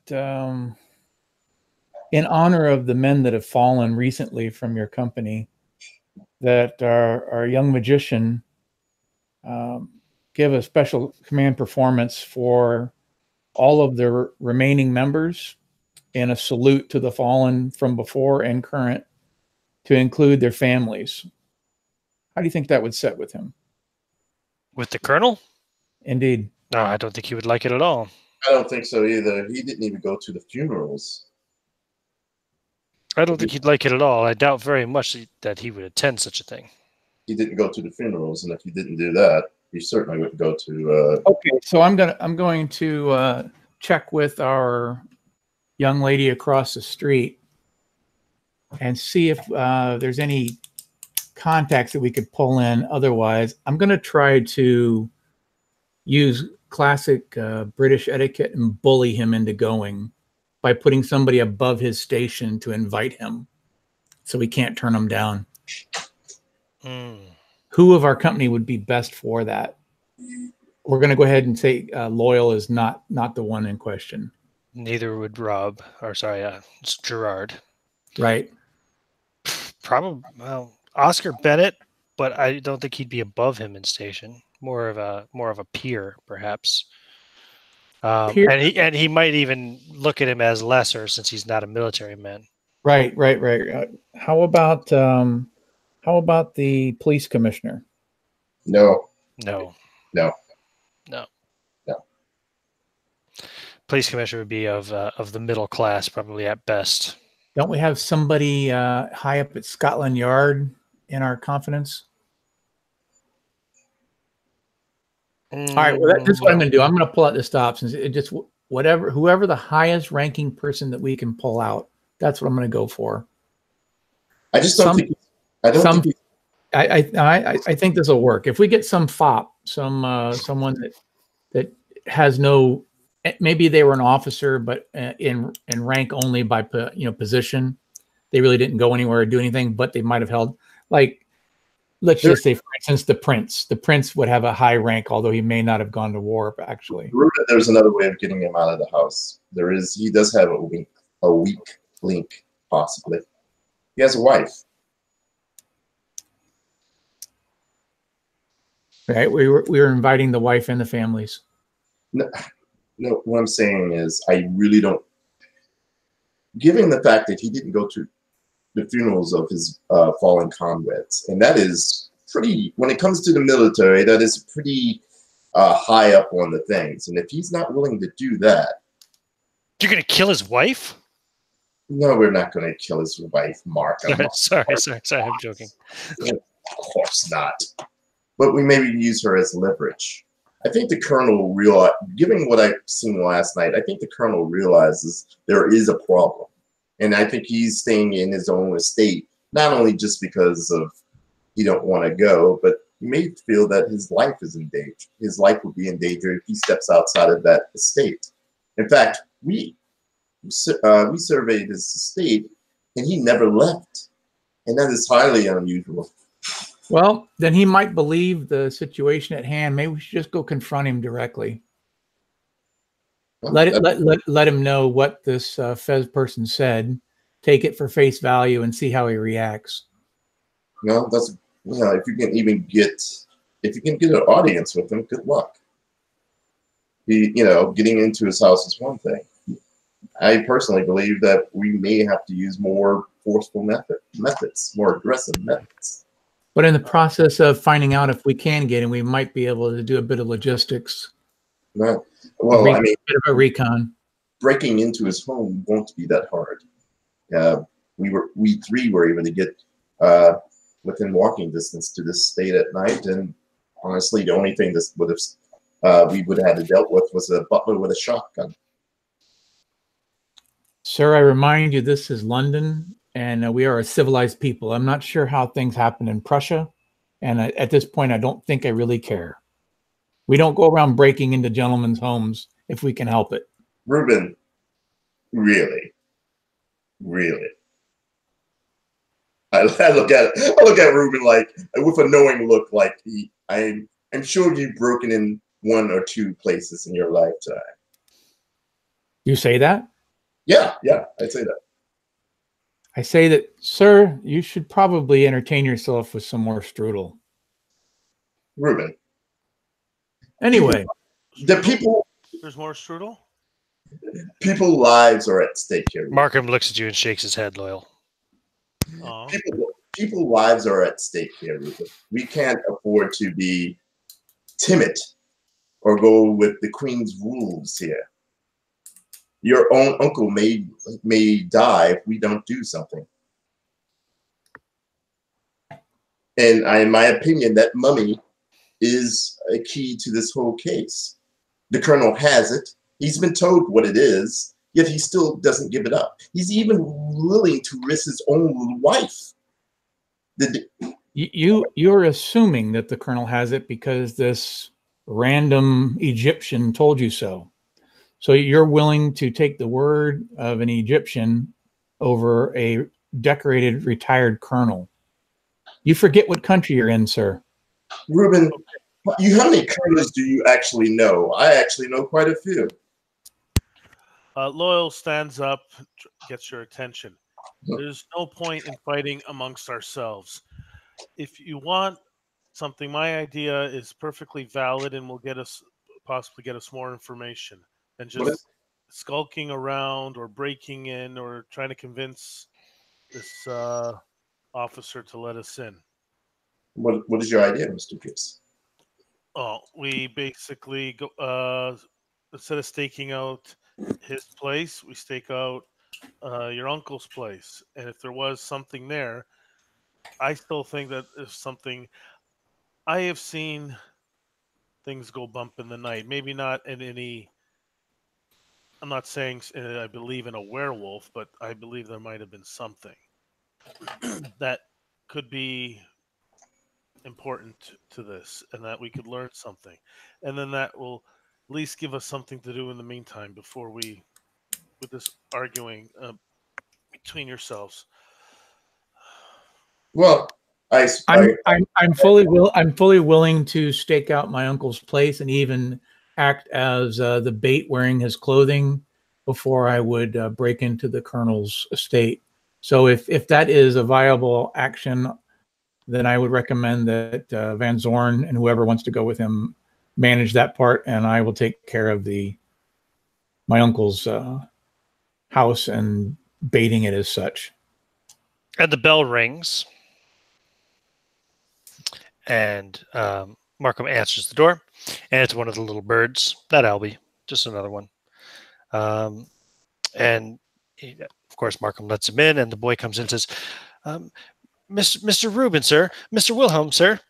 Yes. I have a message for you from from a Toby Norton at the Royal Army and Navy Club. He wishes to speak with you this evening, as soon as possible, really. No. Is he at the Army and Navy Club now? Well, he said he's there all the time. He lives there, sir. Well, thank you. And what's the boy's name? This is Peter. Because I guess I think because of Loyal's nature and stuff, I would say that some of these street urchins aren't actually scared of him.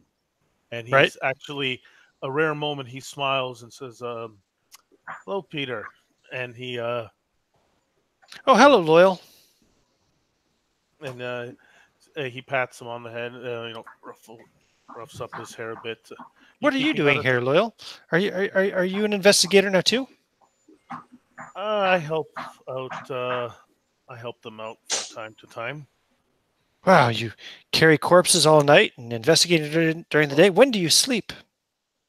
Oh, a few hours here and there. Are you staying out of trouble? Of course. Albie keeps us all very busy. Yeah, so tell Albie I said hello, and I'll come by in a few days and come and see you guys. Bring some sweets. If we have anything in hand, like biscuits or so forth, I'll hand them over to Did you have Peter and some biscuits? Yeah. offer him a shot of some tea Sure. Okay. Very good. and give him his the expected requisite tip. Yeah. No problem. Yep. And he buggers off. What time is it? By this point in time, after the visit with the guy, it's probably after 1:30, so closer to 2. And we told them to meet us back at 2, right? Told who? Gerard, Back at 2. Gerard and Oscar. Did you? Did we? I seem to vaguely remember you No. saying something about 2 o'clock, but I can't I remember remember what some- you said about yeah. 2 o'clock. Oh, no, you asked Loyal to Oh, report okay. back for work at 2 o'clock. No, you didn't say anything to them, so you don't know Okay. when they're coming back. Okay. While we wait for them to come back, I have an appointment to keep, and I will be back presently. Then I will go to the Army Navy Club. Very good. Okay. Mr. Gibbs, would you like to come with me? Sure thing. I will join you. All right. Who have we got left? Who have we got left in the house there that's awake? That's it. Alan, but he's going back to the shop now since he didn't open today. He's going to go take care of some business to prepare for tomorrow. Okay, very good. So of the characters that we have today, besides the 2 inheritors, we have the Yep. destitute violin player, Loyal Gibbs, And the rich magician. and the rich magician. Yep. None of whom is going to be available. Well, yeah, you don't know necessarily where Bennett or Gotcha. or Oscar. Yeah, I Gerard could have are. Oh, sorry. I could have used the violinist or the magician. All right, well, I'm going to continue. I'm going to go ahead and bounce down to Baker Street for my appointment. Oh, right. Yeah, you're going to meet with Mr. Holmes. That's correct. Cool. Okay, let's call for a bio break. Very All good. And, All right. Right. How long? A few minutes. Yeah, I'm just going to whip up. I'll do my usual thing here for anybody who's watching. I've got the Fantastic Dimensions logo up now, and I will turn that off when we resume play. So, a few minutes. I'm going to heat up a quesadilla.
Home again, jiggity jig.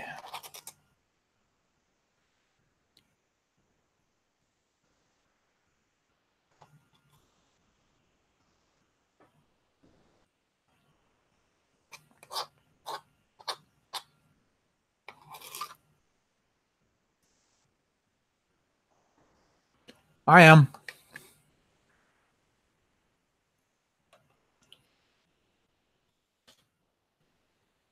Are we back? I is. No one else? All right.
I'm here.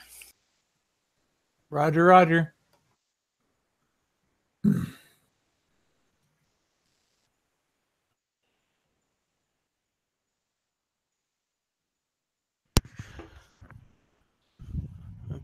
I'm enjoying the session, at least from a spectator point of view. Loyal is not a very in-depth person.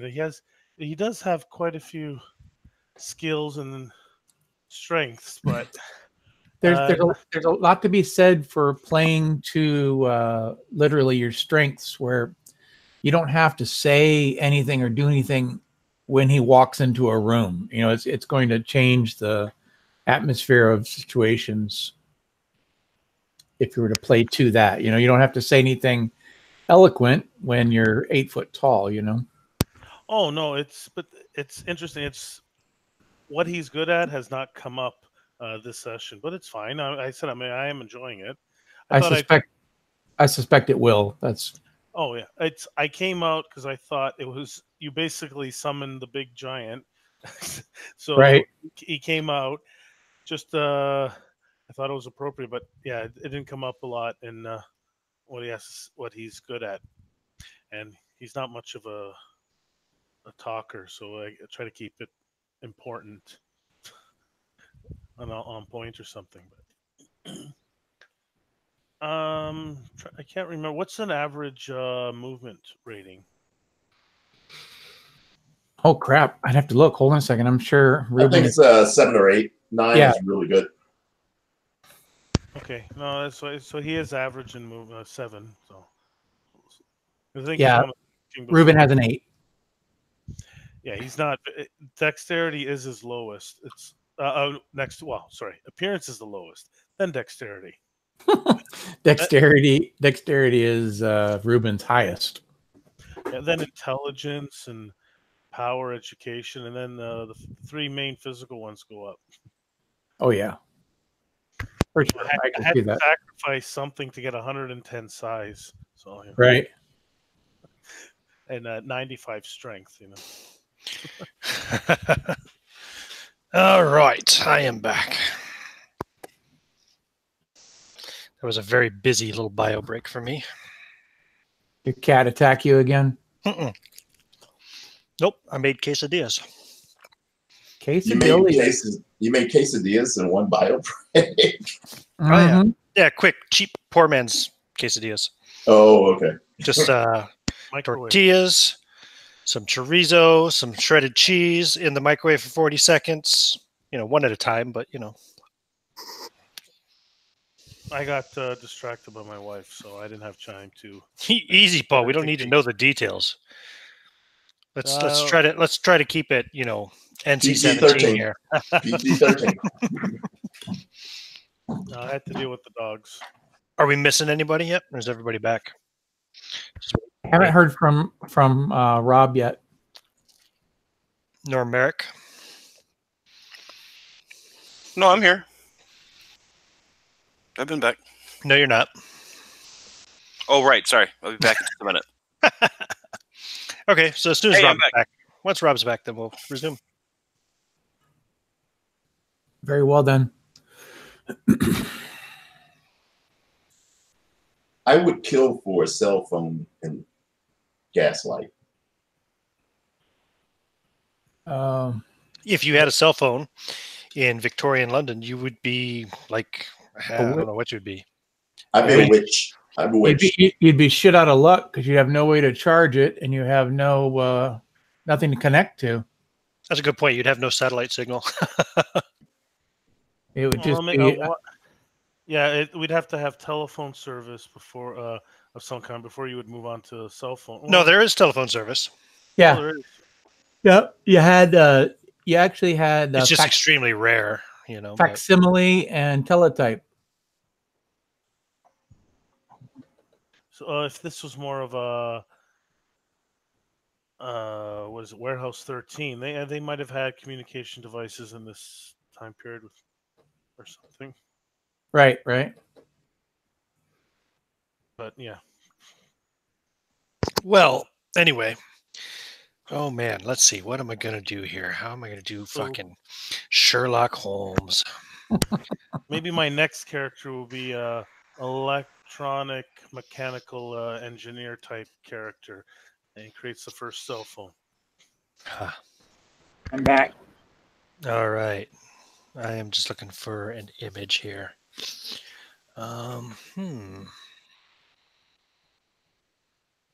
Pretty sure we all know what Sherlock Holmes looks like. I'm sorry? I'm pretty sure we all know what Sherlock Holmes looks like. Yeah, I know. I'd just like to have something on the screen. That's all. Oh, well, do whatever you like, dude. Get a Yeah. fucking Hey, look, problem with that? Just get a Cumberbatch picture and you're good. Benedict Cumberbatch picture. That's not what Sherlock Holmes looks like. Jesus. That's what. Christ. Oh my God, he was Robert Downey Jr. Christopher Lee, wasn't he Sherlock Holmes? Basil Rathbone. Basil Rathbone. Yeah, Basil Rathbone is excellent. Just a moment now. Oh no, I do like Benedict Cumberbatch, Sherlock. Ugh, not me. I hate those shows. Oh, nobody asked you. I have not seen it, but I heard that it didn't go very well in the end. Okay, no. I'm putting it in the wrong folder. I need to put this in the Hudson Brand folder. Because if I put it in the Jackals folder, I won't be able to find it again when I need it. So this is 221B. And Sherlock Holmes.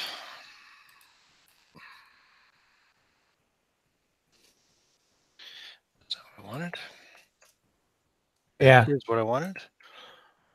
Just the first thing that comes up on a fucking Google search is what's his fucking face? Not the English guy, but the American guy. Robert Downey Jr. Yeah. I'm just thinking, no, that's not my Sherlock Holmes. Well, the thing is, if you put Robert Downey Jr., we're all going to be thinking, oh, Tony Stark. Well, started. Well, there's Will Ferrell now too. I just watched that one last night. So. Here we go. This is the image I need. Or what's his name? Save image as. We will call this Sherlock. TV show one. I forgot his name. I don't know. There's been quite a few TV show ones. Oh no, like more recent, Elementary, modern You one. could check out Yeah. the one I just put up. Nope, I can't because I'm not looking at what you put up. I'm doing my thing here. Oh yeah, the guy who plays Elementary. Yeah, I forgot about that. One second Hudson here. Brand. I've already got what I need. I'm just putting it all together real quick. I think it's a John. I'm thinking Johnny. Johnny Lee Miller. Where's the man now? And was it Lucy Liu? Mm-hmm. I'm actually not crazy about her Watson, though.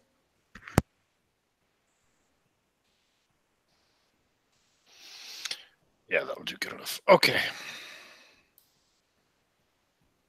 I guess I'm good. Back to the game. Okay, that was a long bio break. Apologies for that, but we're back. I had to grab something to eat, and I had to whip up a quick Sherlock Holmes thing for John's impromptu encounter. Okay. I'm sure I'm going to end up regretting this, but okay, you go to 221B Baker Street and are allowed in and are met by the man himself, Mr. Sherlock Holmes. Master Holmes, an honor. Well, the honor is mine, I'm sure. And to whom do I have the pleasure? Mr. Carmichael, sir. I left a note. A note? No, I didn't receive a note. Oh, you mean the message from the little street urchin? Yes, sir. Reuben Yes. Grover Brand Carmichael of I Hudson see. Brand. He did not tell me your name. Ah, So you're with that agency? yes, sir. I'm one of the inheritors, and we're clearing out some of the more interesting cases. Yes. Oh, well, I was under the impression that all of the cases over there were interesting, although seemingly none of them ever get solved. That does seem to be the pattern of their history. Yes, sir. More to the point. So tell me, what are you doing? Wrapping things up so you can close the place? Selling the place, perhaps? Always a possibility. Yes, sir. Yes, sir. Investments and such. But I find myself in a bit of a crossroads because I have a bit of information and I have a bit of a situation, and I don't think it's an appropriate time to bring it to the police. So I thought maybe someone much more astute, much more with his hand on the veins of the evil that men do might be able to direct me and advise me. Your counsel is what I seek, sir. I see. So, sit, man, tell me, what is it that ails you? I have recently come into knowledge that an unsavory sort that goes by the name of No-No, Namdak, a Tibetan of some sort. Are you familiar with him? You must be speaking of Namdak Yu Ying of that upstart Chinese gang. Indeed, the same. Apparently, there were 3 gangs vying for this awful drug trade that they do, and seemingly sex slavery and such. And situations have left this No-No as the one and only inheritor of the evils that they ply. Yes, well, the Fenians do indeed seem to have gone to ground. But no doubt they will be back with some nefarious plot. Indeed. There were some threats to my life, and that is why I actually got his counsel. And I presented him with a small trinket, a gift of some note for him, nothing to me. And I have apparently gained a small amount of confidence, and I wish to turn it on them as the best way possible. And I would think that it's going to have to be done as one fell swoop, not a little bit at a time, to remove them from London itself, much like plucking out a cancer and throwing it away. Which is why I come to you. Quite a monumental task. Exactly. Which you have set before yourself. Do you really think that you're up for it? I don't. That's why I'm here, sir. I would not have bothered you otherwise. Right. I don't have the contacts that you have. I don't know who to trust. I have every confidence that somebody within the police constabulary is going to report back to them, which would, of course, mean my death. So that's why I'm starting and stopping with you at this point.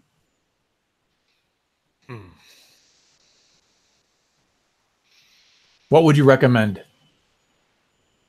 I am at your disposal, your service. Well, there are certain evils in the bones of the city that can never be truly conquered completely. Every time one goes away, another comes and fills its place. Indeed. And as the saying goes, sometimes the devil you know is better than the devil you don't. You say Wise. you established some kind of a rapport with this man. Yes, sir. I left him. I left him thinking I was a buffoon, but yes. Then perhaps it is best that you use that to your advantage for as long as you may. After all, if you have earned the ear of the devil, then what kind of sweet whispers can you whisper to him? Yes, sir. Good call. Is there any point of context that you would recommend that you would consider safe within Scotland Yard itself, or should I deal with local constabulary? Certainly not. If you start to deal with both No Namdak and his gang and the police as well, trying to pit the two against each other, that's a surefire way to find yourself dead on the streets one of these days. I see. So I find myself committed to the one side. It would seem you have made your decision, Mr. Brand. Or, I'm sorry, Mr. Carmichael. That was my fault. No, it's completely understandable. Well, I've taken too much of your time. Thank you for your counsel, sir. Indeed, and do be careful, Mr. Carmichael. I don't wish to be reading about you in the papers anytime soon. Certainly nothing nefarious or malignant. Indeed. Mr. Holmes? Good evening. Or afternoon, sorry. And he will excuse himself. Okay. And then giggle like a little schoolgirl because he got to meet Sherlock Holmes.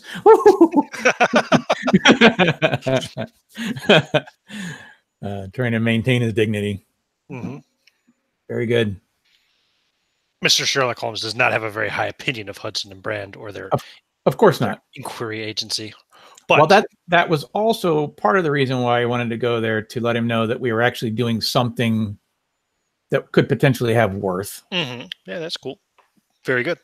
That's also why your little bird never told him who you were when he went and visited. He said he had a client an employer who wanted to speak an appointment with Mr. Holmes.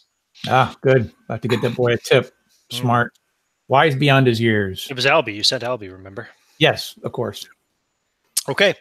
Time to send Albie to school, I think. Very good. So,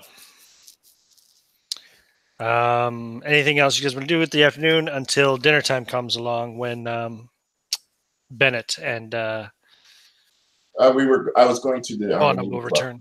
I was going to the Army Navy. Oh, yes, you were. That's right. Thank you. Mm-hmm. Okay. So you go to the Army Navy Club with Mr. Gibbs. With Mr. Gibbs, that's fine. And the bouncer stops you. Yes. Excuse me, sir. I don't believe you're a member. No, but I'm here to see Toby. Toby? That's his name, right? He says, Toby who? The Toby, the busboy. What are you here to see the busboy for? Scotland Yard business. Oh? See a badge? No, you cannot. Oh, then you can wait here. Would you be nice to get Mr. Toby, please? Give me a roll of some sort, whether it be persuasion, Credit rating. charm, How about credit rating? Credit rating. Okay. Sure. Why not? So you just kind of... I'm looking rich. Mention your name, show him your card or something like that? Yeah, I'm looking rich. And 16. Yeah, easy. Very well, sir. But please, just wait outside. I will. So he'll go. And after a few minutes, Toby Norton. Oh, yeah. Wait, where's my image for Toby? That's one of my favorite images, and I know you like it too. He looks frightened and alone. He just needs a hug. Toby. There's Toby. And I told you I didn't want to roll dice. Out of the 6 rolls I made, I've only rolled today. I've only made 2 rolls. Well, you made a couple of good ones, though. No, but 2. That's right. Before the session, he told me he didn't want to roll any dice today, so I'm making him make tons of rolls. That's great. So Toby comes out looking nervous and also looking like he hasn't slept for a day or two. He hasn't shaven. He looks a bit of a mess. And there's a faint smell of alcohol in his breath, too. Mr. Zorn. Yes. Thank you for coming. They wouldn't let you in, huh? I'm afraid not. Yeah. Well, I guess they're good for something once in a while. So, what's going on, Toby? Well, I'd rather let's go across the street. I don't want to speak about it here where they can hear. Of course. Who's with you? Oh, Gibbs, right? Mm-hmm. Yeah. Yeah, I have a shadow walking behind. Yeah. Mm-hmm. He says, "I think someone's after me. They were here last night. I saw them in the alleyway. They were in the distance, but I saw them in the shadows. I think they wanted me to see them." How many? 2. Very tall.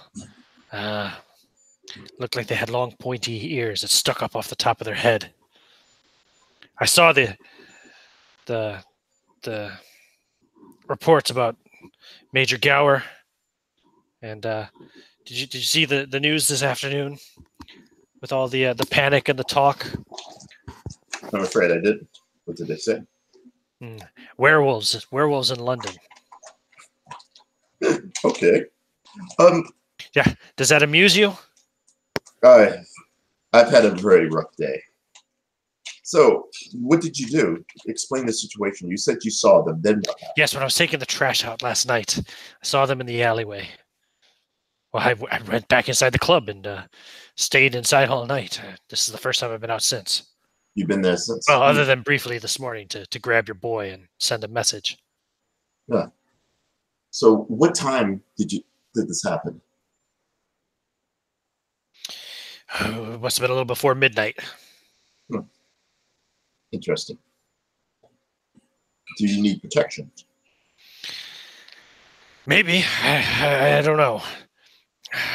You guys are supposed to be looking into this, right? Toby, what have you found so far?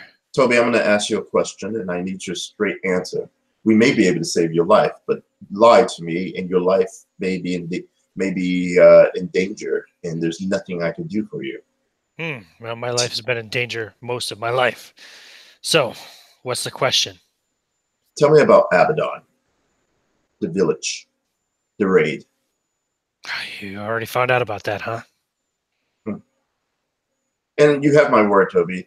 It won't go any further than this conversation between myself and Mr. Gibbs. It won't go any further.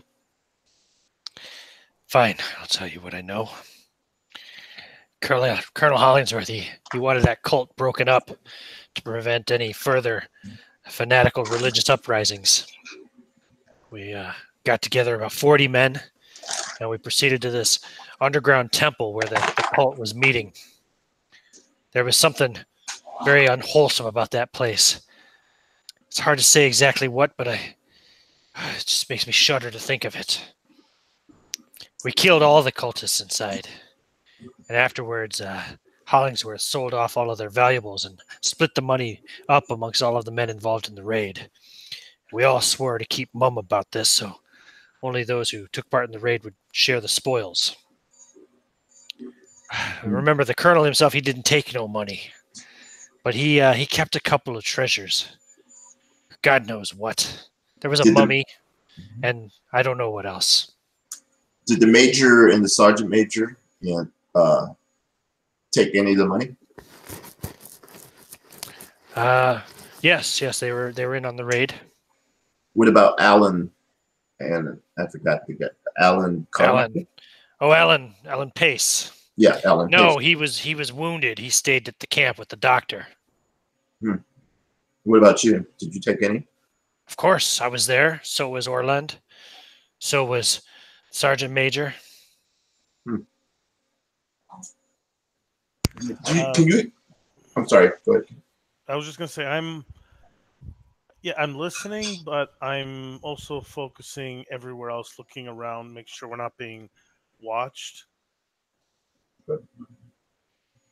Sorry, go ahead. Okay. So, Toby, can you tell me the items or the artifacts exactly what the Colonel took? The only thing I remember was that little withered bloke, dry as dust, in a plain wooden coffin-like thing. Mummy. Hmm. Do you remember? Was there? Have you ever heard of a man named Mr. Fez? Mr. Fez? No. Hmm. Should I have? Possible. Who is he So- then? Tell me. Don't keep anything from me. I'm a marked man.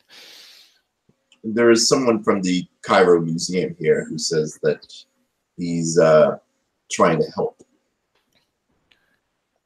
An Egyptian fella? Yes. How's he going to help? Don't know yet. Toby, I think it's very important that we get you some protection. I look at Mr. Gibbs. Wouldn't you agree? We could offer protection. Right. You might be safer back at our place. What about my job here? How much are they paying you?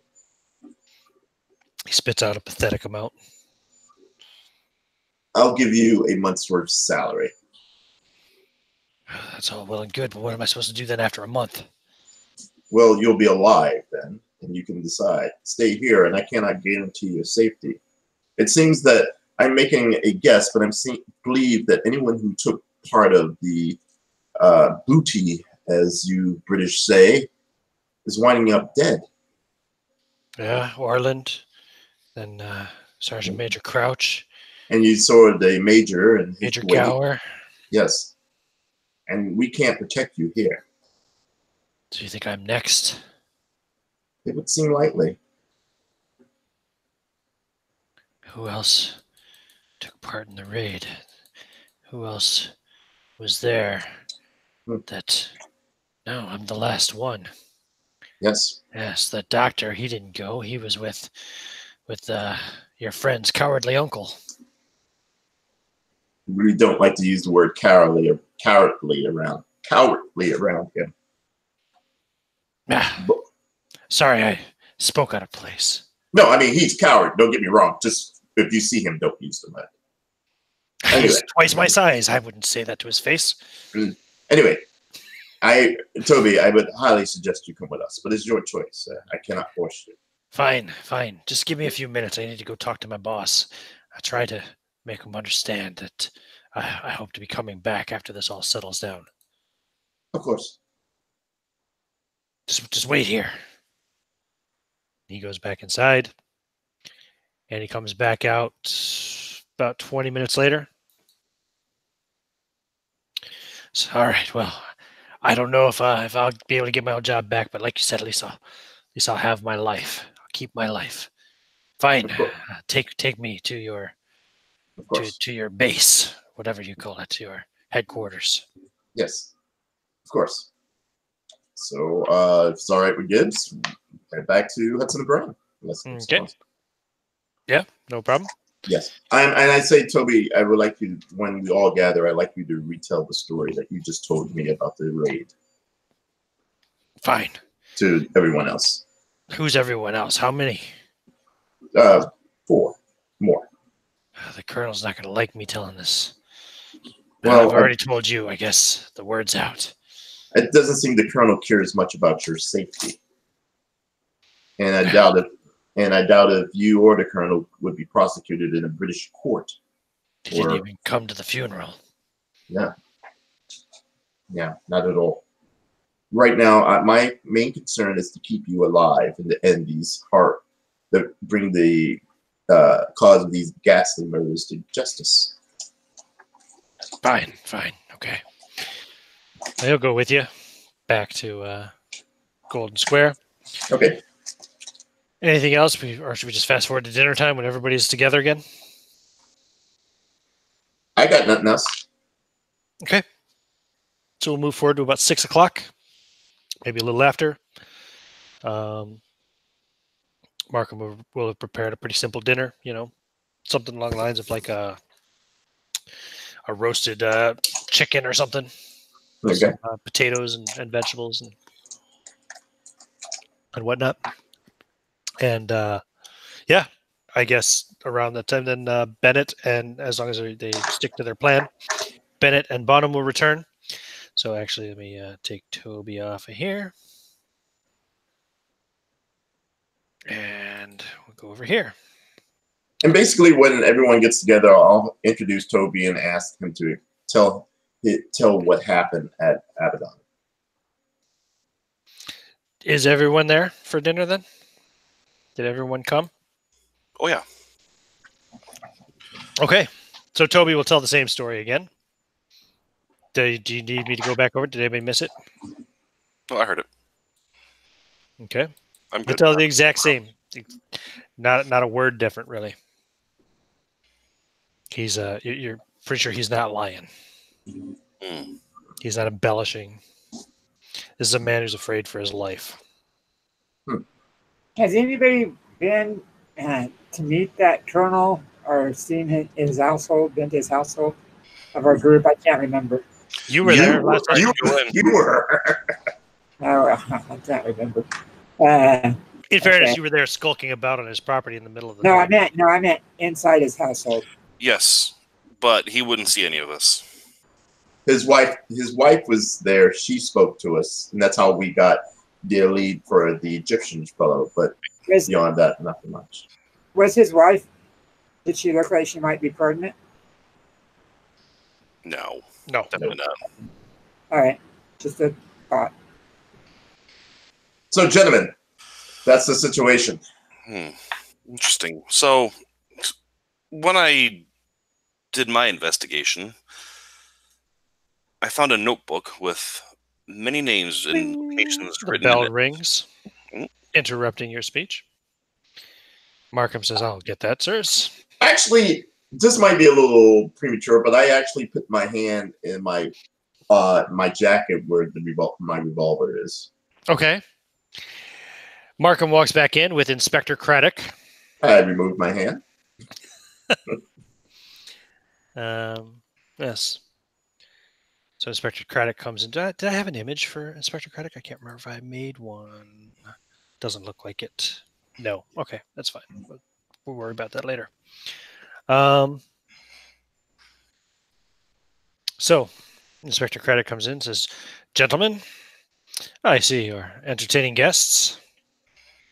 Inspector, I didn't mean to interrupt. what do we have the pleasure? Well, I came to see if you've gathered any further information regarding my investigation. I look at Our investigation. I look at Ruben.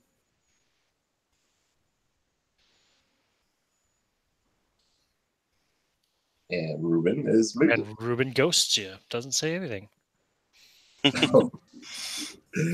Sorry, I was muted. I will say, he looks at Ruben, and Ruben looks at Zorn. There's a lot of looking in this whole in this story. There's a lot of looks in this whole thing. I wish I could see this on TV. I say, Inspector, will you please sit down? Of course. Any chance of a cup of tea? Sure, of course. Markham. Yes, sir. Of course.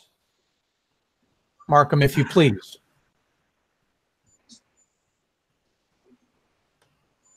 Okay.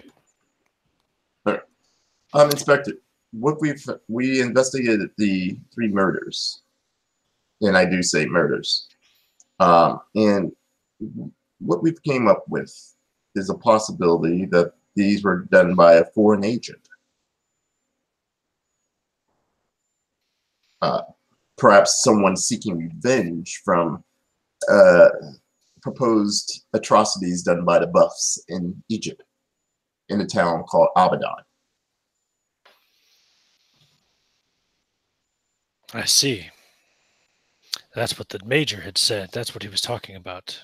Yes. His last breath.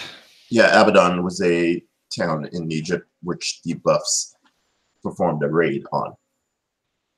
What kind of raid? And Toby is like trying to turn invisible, which he can't, of course, but he doesn't like the fact that there's a cop in here right now. Well, we don't have full details, but I think it's fair to say that the locals, some of the locals, were not happy of the outcome. Many insurgents died in the raid. Do you think there's some kind of revenge? That's the premise that we're working on. How many are we talking about? Well, we know there's probably one big one, at least. Okay, what's his name and where is he? We don't know yet, sir. If we did, we would immediately came to the yard and let you know. We're still working on that. Oh, you're lying to him. No, I don't know the big guy name. I'm not lying about that. You don't know Munir Fez's name? You had him over for tea this But afternoon. no, he's not the big guy. Right. I'm talking about the 7 foot tall guy. Oh, yeah. Yeah, I'm not lying about that part. No. I'm not going to lie to them. I'm not going to lie to the inspector. I just may not tell him the full truth, Okay. but I'm not going to lie to him. That's fine. I rolled a 93 on his psychology anyway, so he doesn't know that you're withholding information. Okay. And I'm the queen. Well, okay. So we're still working on it. We believe that Colonel Hollingsworth may know more information, but we've been unable to have an interview with him. Where did you get this information about this raid?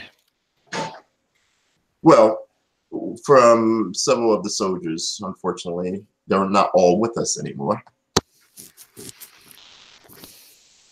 So you had this information before we spoke? No, we did not. No, I did not.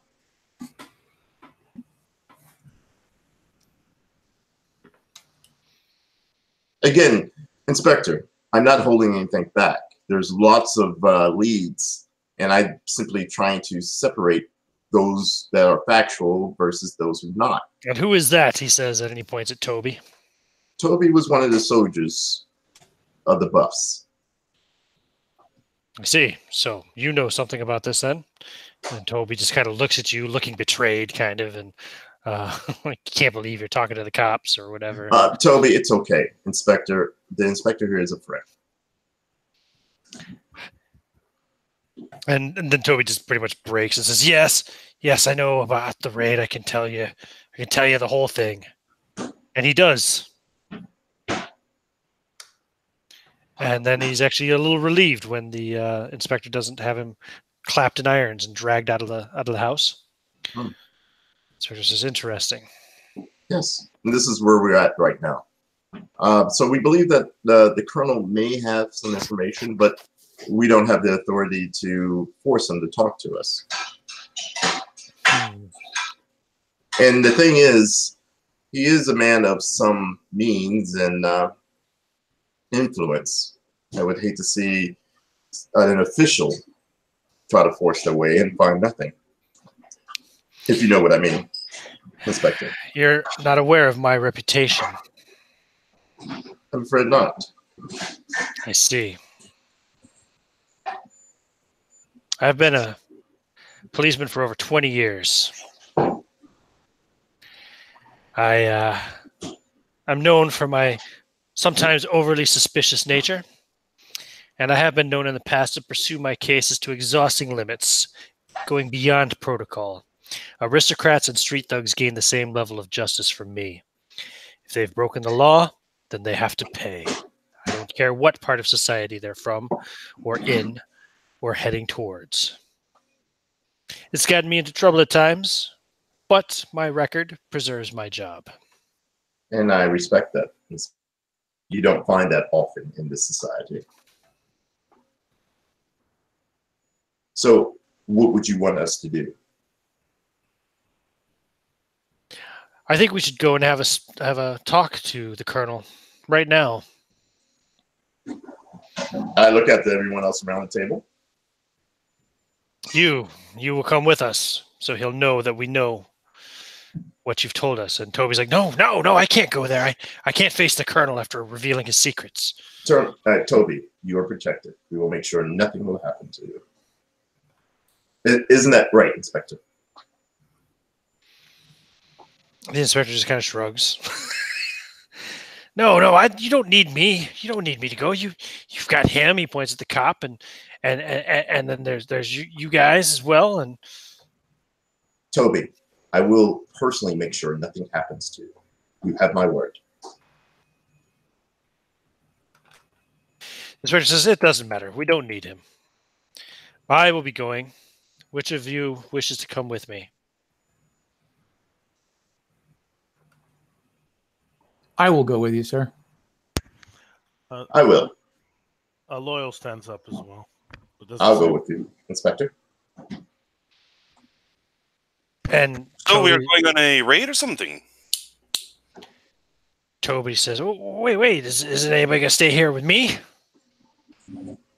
Well, you're more than welcome to come with us, Toby.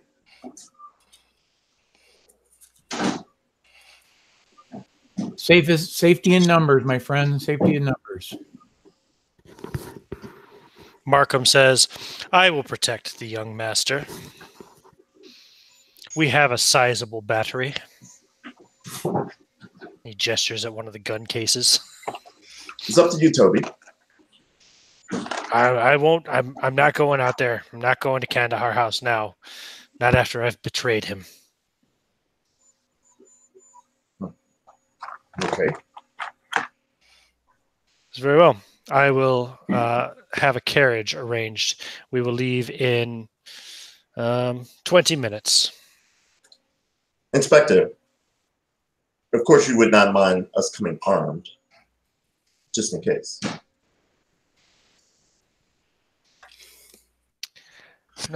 Within reason, of course. Thank you. But we're not going out there to raid the man's home or hurt anyone. Inspector, there's a killer on the loose. Someone of great strength that can lift a grown man over 7 feet in the air and throw him on iron spikes, or snap a man's neck in two. He gestures at Loyal Biggs and says, and what, is he not armed enough? I am very comfortable with Mr. Gibbs, but... Small arms only, and keep them concealed. Of course. I'll meet you outside in 20 minutes. He turns and walks out.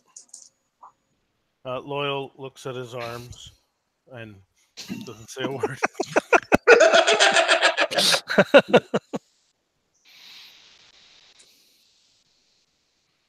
Well, things are moving quickly. Indeed. Mr. Gerard, Mr. Bonham, you haven't said anything in a while. What do you think? Are you coming or staying? Oh, I'll come. So, rather exciting. I don't think I would want to miss out on this. No, I'm coming. I will take my violin case with me, though. Okay. What do you have in the violin case? The shotgun. Shotgun. Sawed-off shotgun? Nice. I am taking that weird sword with me. My pistol. Okay, Ruben's going to take his revolver that was purchased for him and his cane. So you're taking... Oh, yeah, the sword that wraps around your arm? Is that the one you're talking about, Von Zorn? Joe? I'm sorry. Didn't you say there was another sword that was half melted? Oh. I have it on my list here. Yeah. And there was a story that went along with it. So, so I'm taking that one.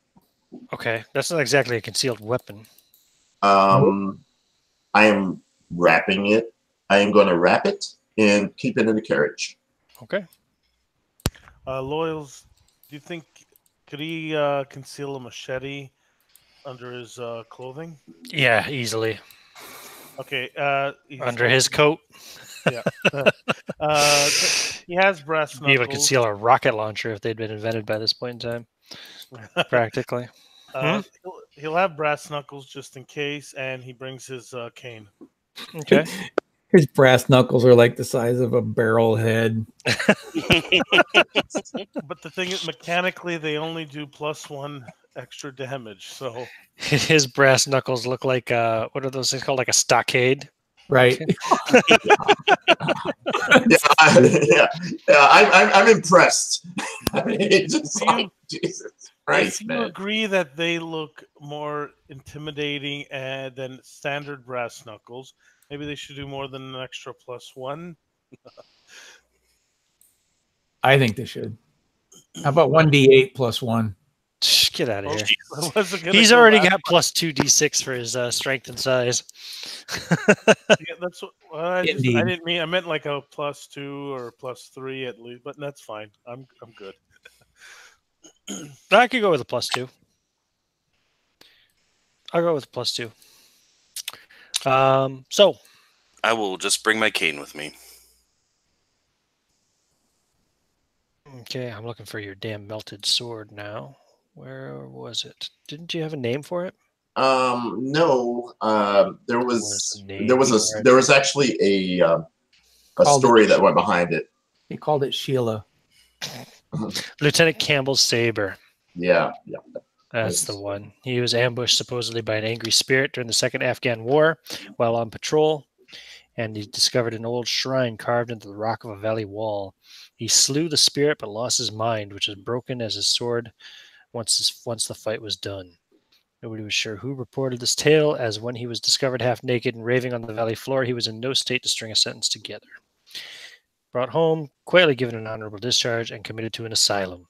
His family does not talk about his whereabouts or his condition. The sword is broken, apparently melted halfway down its length, and is coated in a fine gray residue, somewhat powdery in texture. Nice. Just in case. Mm-hmm. Case your face. Cool. Okay. Now, so you're all getting in the carriage with Inspector Craddock and heading out to Hampstead. By the time you guys get out there, after you had dinner, after the little talking and all that stuff, it's going to be after 8 o'clock at night anyway. Probably more like closer to 9 o'clock. So, let's see here. Kandahar House. It's going to be over on this one somewhere. Hollingsworth and Kandahar House. Boom, boom, boom, boom. Oops. Get out of there, Sherlock. There you go. Right. In fact, let's take Sherlock off because he's probably not going to be used again anytime soon. Okay. So you guys all get in and ride on out there to Kandahar House. Once you arrive, the inspector will lead the way right up to the door. Knocking on the door, the butler will answer the door, of course, very dry and serious. And the inspector will show his badge. Say, Inspector Craddock, Scotland Yard. We need to speak with Colonel Hollingsworth. Immediately, sir. It's police business. To which the butler will look somewhat put out, and he will then guide you into the study, I think it was, right? Where I took you before? Yes. My map. The parlor. Sorry. The parlor. Yes. Which is beside. Do I actually have a map of the house? I do somewhere. Did I save it? That is the question. Let me see. Scenario. I'm pretty sure you had one because when we went in there, I'm pretty sure we saw something. Yeah. Okay. Definitely. It's Because the parlor is off to the left. interesting. It is not in the folder anywhere. Oh, here it is. Yes, of course it is. So put it there. That's the one.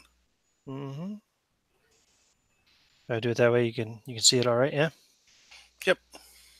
Cool. Okay. So yeah, you guys go into the parlor, and after a few minutes, then Colonel Hollingsworth will come down. So, well, What's all this about, Inspector? Who are all these men?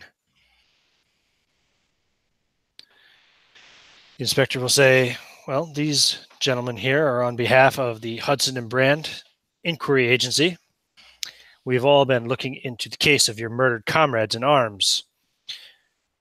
Sergeant Major Tom Crouch, Sergeant Orland Reynolds, or whatever he was, and Major John Gower. Yes, well, like I told you, there's nothing to do with me. I've done nothing wrong. Why are you here, disturbing my family and bothering me? To which the inspector will say, well, the reason I've included these gentlemen is because their agency has done a good amount of footwork on this case. He says, Mr. Carmichael, you seem a man of few words. I can appreciate that, someone who is concise and straight to the facts. Would you care to reveal the story that you have heard today? Yes, sir. We have had firsthand information that there may be a mummy of inappropriate gains that has drawn the attention of a cult. And I do believe that this cult is the one that's responsible for killing your fellow military men. And we have been given information that if this mummy was to be returned, that the murders would stop. You see, like, the anger rise in his body language as he kind of starts to stand up to his full height, but then he quickly kind of leans on his walking stick again, and his face, though, kind of goes a bit red. Not quite as red as his hair. I forgot to give a description of this guy, forgetting this is the first time you've all seen him in person. So Nicholas Hollingworth is tall and broadly built. He has flaring reddish-brown hair, beard, and mustache. He walks with a heavy walking stick, owing to a serious leg wound, which he had acquired probably towards the end of his service. His presence is very commanding. And as you can tell, he seems quick to anger. Seems like the kind of man who's used to having his orders obeyed. Says, well, this is ridiculous. Mummy's curses and such. Preposterous. Do you really believe that a mummy's curse is killing all of my ex-soldiers, all of my men? I said nothing of curses or ex-soldiers, sir. You said that if the mummy was returned to the village, that the deaths would cease. Correct. And I also said that it seemed to be a cult, as in real life flesh and blood people. And I never mentioned ex-soldiers, sir. I paid the respect. They are former soldiers. He bristles a bit. He looks like he wants to come right across the room and like ram that walking stick down your throat. He looks over to Loyal and he says, Loyal, my friend. He nods for him to stand up. Yeah, Loyal stands up to his full height. Loyal missed his opportunity to join the army, sir. Quite the piece of horse flesh there, yes?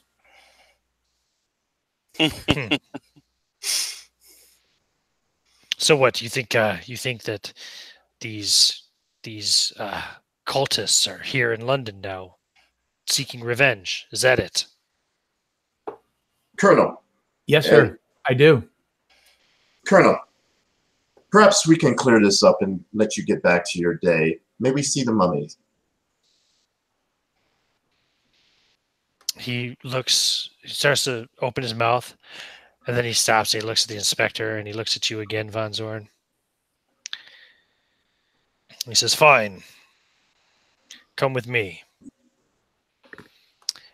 At which point, he will lead you out of the parlor, over to the stairs, up to the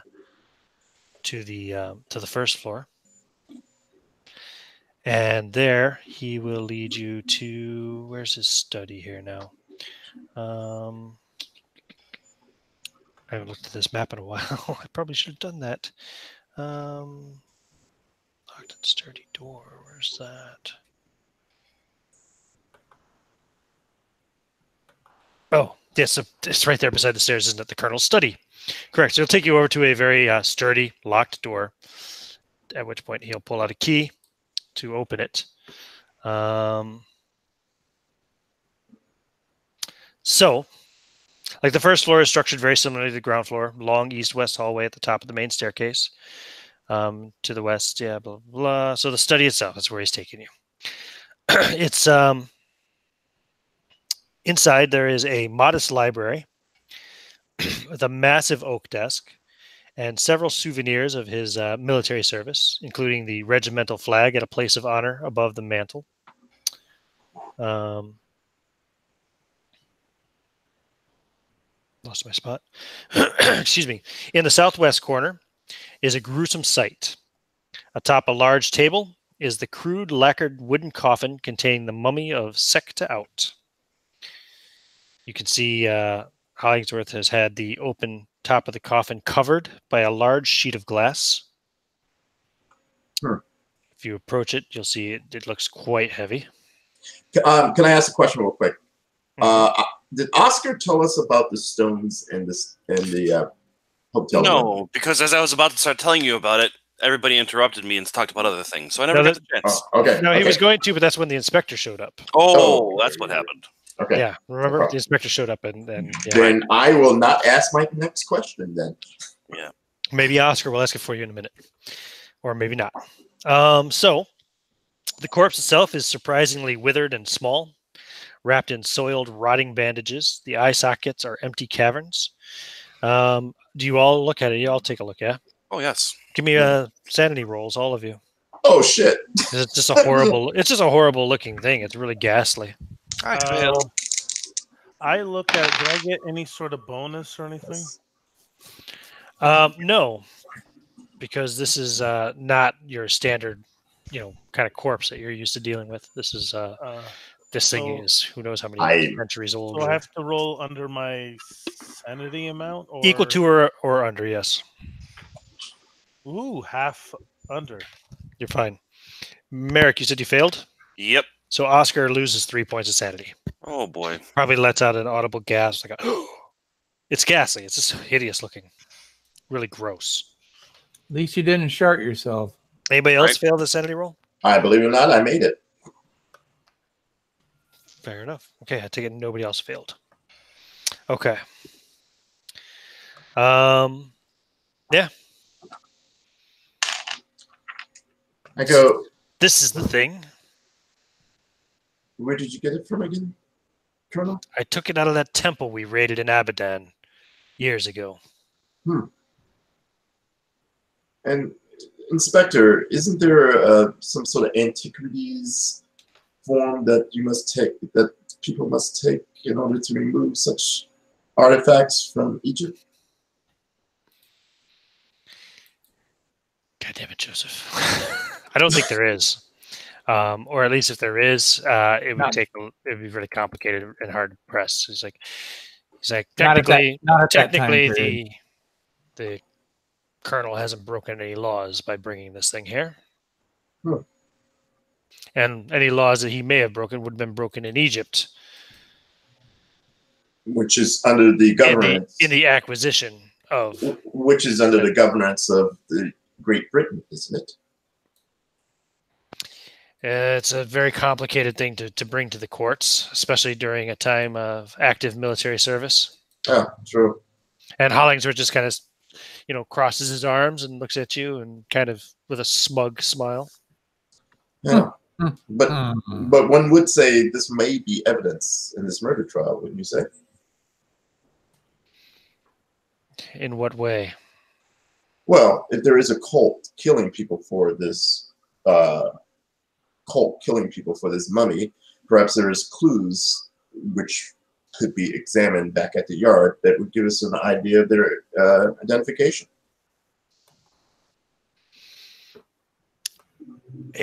He kind of walks over to you and says, kind of leans up, says, "Why wait until we get it back to the yard?" I whispered to him, "I'm simply trying to get the colonel a reaction out of the colonel. I want to see what he does if we talk about removing the mummy. I believe he knows more than he's telling us." I posted the law in the chat here. Yeah, I saw that. Way before it's time. Thank you. About 100 years. Yeah, 1983. There you go. So he says, "Look." The colonel says, "You have no right to take it. I don't see any way that you can link this to the deaths of my former comrades." Oh, we'll bring it back, Colonel. It's your property, but of course, you would not have a problem with us examining it, would you? I mean, your men died, perhaps because of this.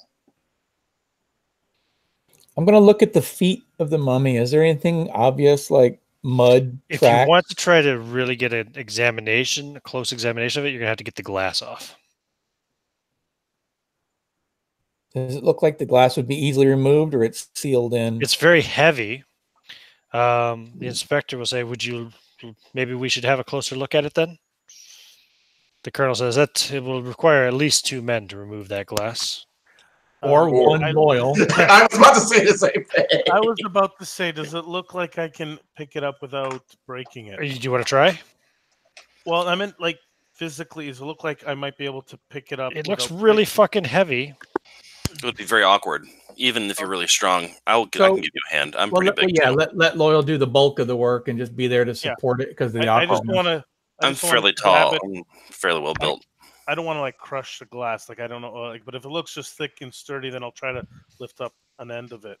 Yeah, I'll take the other end. Definitely take 2 of you. I'll go. Okay. So the 2 of you can lift it off carefully without breaking it. It requires a combined strength of 100 or more. Oh yeah. So to do it I got 65. Yeah, if you had lifted it on your own, it would have broke. It was so close. Okay. I have 65, so. Right. So the colonel is watching very closely. He's not happy about this. You guys taking. Did I miss something? Did you tell us how large the mummy was, as far as height would be? Just that it just says that it's small. Like the people. Yeah, surprisingly withered and small. So, as one would expect a priest to be. Probably not much over 5 foot tall. Oh Jesus, Jackals. What? My cult, Jackals. No, he actually says that. He was thinking about what Toby said. And Zorn has actually been thinking about this since we got over there. He said he saw 2, one small, one large. Both looked like they had pointed ears. And that he didn't say anything about one small, one large. He did. No, he said two men. They were both tall. Oh, both tall. I'm sorry. I thought he said one small. Okay. But he said they both had pointed ears, right? Correct, yes. And that is bothering. Now he thought about that. Jackals. Yes, jackals. Because the Egyptologists also mentioned jackals. Or somebody mentioned jackals. Mm. He just said that. Okay. Mr. Van Zoren, I think you hear what you want to hear sometimes. No, so he didn't say that out to loud. do an archaeology or Egyptology roll to examine this mummy? Woohoo! Egyptology. Okay, give me a roll. Stand by. I'm see if my archaeology is even higher. 1 second. I'm gonna roll just because I can. I only got a 1 in it. Yeah, archaeology. I have a 65. No. Just interesting. Let's see what Loyal knows. So when you have like in this specific case, you have something that would fall under archaeology, but it has something specific with Egyptology. Are you able to like combine your skills to get a bonus of some sort? I'm just asking mechanically. I'm not sure how it works. Okay, you just take the one more appropriate that works. Yeah. I figured. I was just asking. What you can do is you can roll it against both of them and let me know if you succeed at one or both. If you succeed at both of them, then maybe I'll give you something extra. Okay. Maybe a bonus die. Maybe a bonus die. I succeeded by 1 point for the lowest one, and nearly a hard save or a hard one first one. Cool. So there's 2 clues here. I'll give you both of them basically. So, first off, you're examining as you're looking at it, you would say you could date this mummy to roughly 2,000 years before Christ. So this thing's perhaps older. This thing is close to 4,000 years old. You also note that, contrary to most mummification rites, the internal organs do not appear to have been removed in this case. You know, normally they're removed and preserved in canopic jars. You would also notice that there is a. Oh no, that's all. Sorry, that's it. Yep. All right. Well, that's gross. So he's going to ask, where are the canopic jars that go with this mummy? There were no jars. Everything is there except for the scrolls. They're in my desk. Indeed. Scrolls. Yes. May we look at them? And the inspector looks at him. He's fine. He goes over to his desk, unlocks a drawer, opens it, pulls out a revolver and sets it on top of the desk, and then takes the scrolls out that were sitting underneath of it and sets them out. Now, the scrolls. 1 second. Here we go.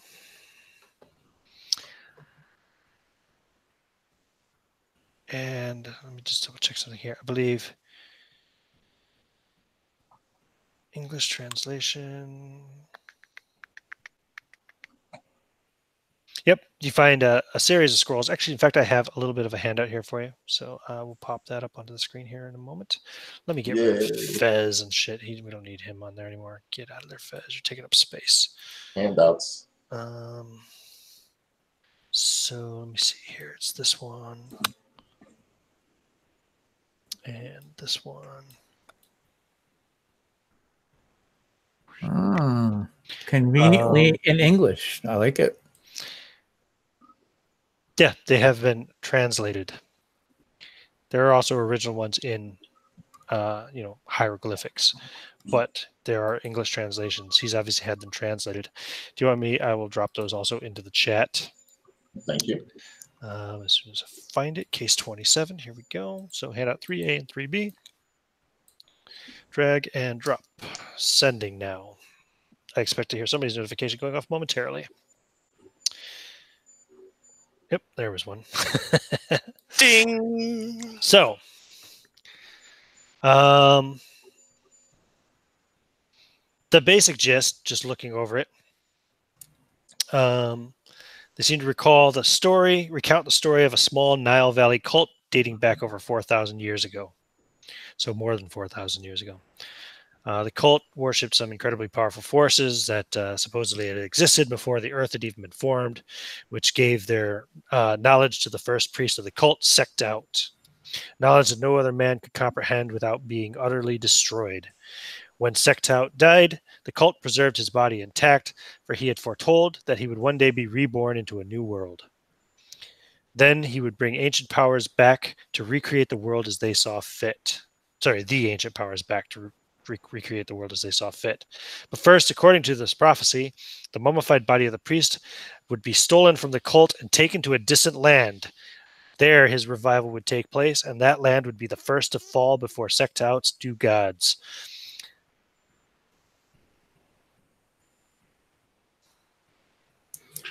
Colonel, this information lines up exactly what the little man told us, almost to the T. You have a living cult that wants these artifacts back. I'm not saying give it to them, but we now have exacting evidence to prove that it in fact is a cult. It is people doing this, vile people that are after these items. We're not trying to take away your treasures by any means. We're just trying to figure out a way to stop the murders, most foul. The inspector will look and say, and are these the scrolls that were deciphered, that were translated for you by Mr. Jeffrey Jordan, Colonel? And the Colonel looks and just kind of lowers his head and says, yes, they are the ones. And I look, Jeffrey Jordan. Sorry, I forgot to tell you earlier. It was a lead that I was put onto by the Colonel's good wife. The Colonel had had a good friend formerly at the British Museum, and they had had a falling out. several years ago. Perhaps we could make a show of taking out a mummy, not the mummy, but something that looks like a mummy. And we could make a show of taking it to somewhere public, say the museum, and then even make more of a public show of it and say out loud, make let loose tongues wag, and that we've taken the mummy away from you and taken away the treasures that had been taken. Obviously, we're not going to take it. And you Colonel could quickly says, "What treasures?" Exactly. Everyone roll a psychology roll. Okay. I rolled an 87. I failed. Wow, I rolled a 99 for the inspector. He failed too. I mentioned treasures because that's what the little man mentioned. So we say that we've reclaimed these treasures and we've reclaimed this mummy and we're taking it to the museum for further inspection, and we will mention these names of Second Tout and some sort of foul cult. And we will make a show of taking this mummy away, and therefore any sort of eyes that are watching, and most assuredly they're watching because they told us it was here, would follow us and follow that, leaving you safe into your home with your family and your mummy. And then we will set a trap for them with the evidence, the fake evidence. What do you think of that, Colonel? Well, if you think it will get this killer off the streets. That is my goal. I think this thing is too fragile to move in actuality. So did anybody actually read the scrolls, by the way? I did, yes. Yeah, I did, and I'm freaking out by the name. The black man's on the name. So yeah. There's mention of Asatoth and mention of Nyarlathotep, mention of Tuatua. Yeah, I don't want to lose any sanity, so I stopped reading. Yeah. So a lot of mumbo jumbo and so Colonel, if we could we secure some old sheets that we could rip up and make into mummy wrappings, and then we could wrap around some sort of stuffing of some sort to make it look like a semblance of a mummy, and pour some tea on it to make it look dirty, and we'll be out of your way. Yeah, so I suppose anything that would get you out of my home is agreeable to me. Inspector, the inspector looks at you and says, "Well, listen, what exactly are you thinking here? Where are we going to take this fake mummy?" I'm thinking the only place that makes sense is a handful of academics trying to return items to Egypt would take it back to the museum for the Egyptologist that was sent here to review. And in the process of doing so, if we make a big enough show of it, these cultists may show up and try to steal it, and therefore making perfect targets for you and your men to apprehend them. Back to the British Museum, then. Yes, sir. If that's agreeable to you. I'm sorry that I spoke out of turn. No, it's not a bad plan. So we fake taking it back to the British Museum, we get the word spread out, and then we wait for them to come to try to take it? Correct. I'm thinking perhaps if we could get word to your men to have a handful of them occupy the museum in secret before we get there, rather than after, it might help. You think they may spring that quickly, yes? Yes, sir. We could send one of our men ahead, catch up with one of our birds, and have them send the information. Be better to send one of your men. My men would be more likely to listen to one of them than they would to one of your urchins. Agreeable. Gentlemen, do we have any volunteers? I do have a concern. Yes? What's to say that they won't realize that they are being rused, and when we leave, apparently on our crusade to leave a trap, that is when they strike? Should someone not stay here as well, just in case, or? I think that's wise. The Colonel sighs. Something just doesn't make sense to me, though. Speak your mind, Mr. Von Zorn. So, we're assuming that this What? we're assuming that the cult wants this mummy. Is that what we're all assuming, right? Why are you asking? I thought you were the one who... Well, I'm thinking This out is loud. your crazy theory. Well, I'm just saying what our plan is to use the mummy as a decoy. But if the cult wanted the mummy, why didn't they simply come and take it from you? You don't have it. It doesn't seem you have a whole lot of protection yet.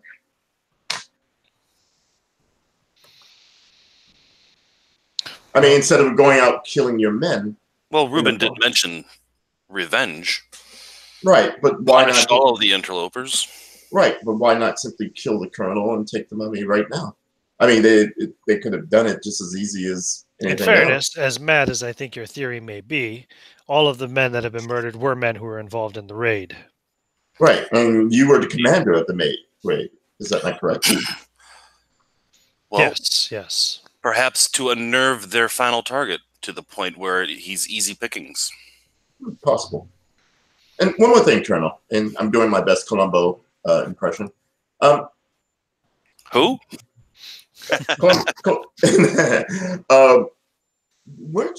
Did a member of the Cairo Museum come and visit you? Yes. Can you tell Munir us? Fez. Yeah. Can you tell us what that conversation was about?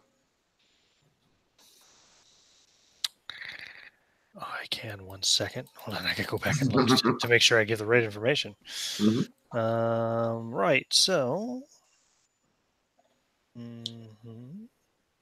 Okay. Where's the bit about Munir Fez?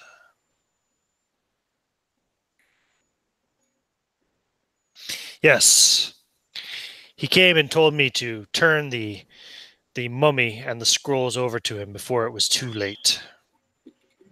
He said that there was a curse on them and that they had been stolen from his homeland and that they must be returned.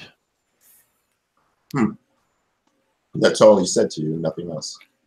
Yeah, I ran him out of the house. Understandable. Okay. I'm not the type of man to yield to threats. So you said... Oh, I'm sorry. I'm interrupting. No, go ahead. No, go ahead. No. I'm interrupting the scene. Sorry. It's not important yet. Oh, so you don't seem the man to be influenced by such things. You do not. Okay. I'm finished. You said that there was these things were like unadorned, right? Unadorned. Like the mummy, there's like no like black stones or anything on it. Oh no. Okay.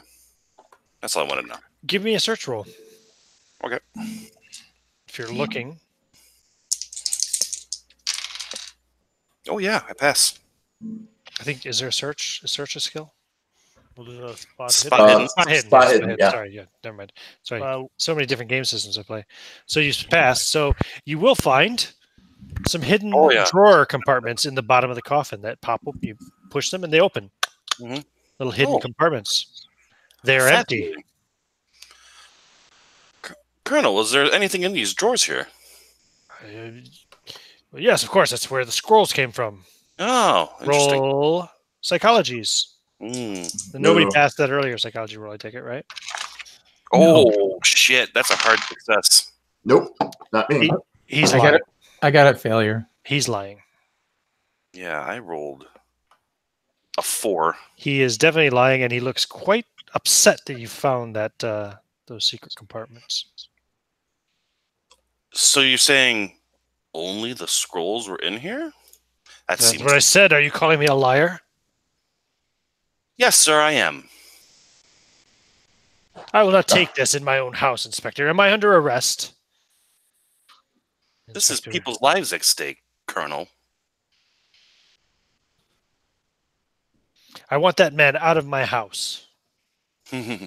Gladly. On your head, gentlemen, and I'll head down toward the foyer. Colonel, when was the last time you were in London? I haven't left the house in several days. Why? Yeah. I'm just curious. I had spoken to your wife when we first visited here, and she said something I was interested in. Is there a reason you haven't left? You spoke to my wife? She spoke to us. Really? Yes. And Is what there? did she say? She was concerned about your well-being, sir. She loves you a great deal, and she was worried. I see.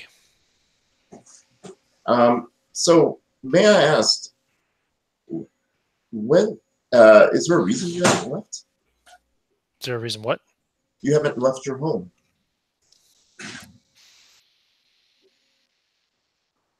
Are you calling me a coward, sir? No, I'm simply asking a question. One of your sergeant major died. I myself was a lieutenant in the Kaiser's army. In the Kaiser's the Kaiser's army. And I know if one of my men died relatively close, I would make sure I go to his funeral. And I'm just curious why you didn't go. I thought it would be safer for my family if I remained here as long as this Munir Fez is in town. So you fear this Munez Fez? I do not. I fear for the safety of my family. Did he threaten you? I told you, did I not? He told me to return the mummy to him before it was too late. Does that not sound like a threat? Not Reuben nods to the inspector with a, hey, you want to jump in there? Well, I'm sorry, I'm not following your lead. He nods to the inspector to try to get them to jump in between the two of them. Oh, right, just to break it up. Sorry. There's no fighting. Wait. There's no fighting here. Not yet, but the inspector, well, the colonel is very bristled. Right. He's you're browbeating a I'm respected. Reuben, I'm getting an emotion out of you. Mm-hmm. When people tend to get upset, they tend to talk. Mm-hmm. So, the inspector anyway will just kind of hold up a hand. Well, we need to get these sheets together, get this wrapped up, and get it sent. Based on, I can't remember who said it now. Damn. Based on someone's recommendation. It was inferred that perhaps somebody should stay here just in case they see through our ruse and send someone to strike here. I'll stay. If it's okay with the colonel. It is not okay with me. You should leave with your friend. I would be more than glad to stay out of your way or your sight. And I promise you I won't be in your business. Again, Colonel, if I offended you, I'm sorry. I care about your safety. 3 of your men have died already. And a 4th has been threatened. It would make only sense if this cult is after those who raided their temple, then you are the commanding officer. You would be the most logical next victim.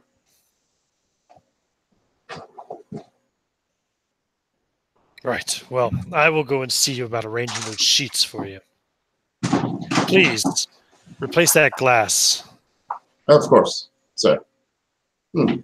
Figure it out amongst yourselves. And when he leaves, I go, Reuben, next time, why not please ask me what I'm doing before you assume that I'm going off the edge.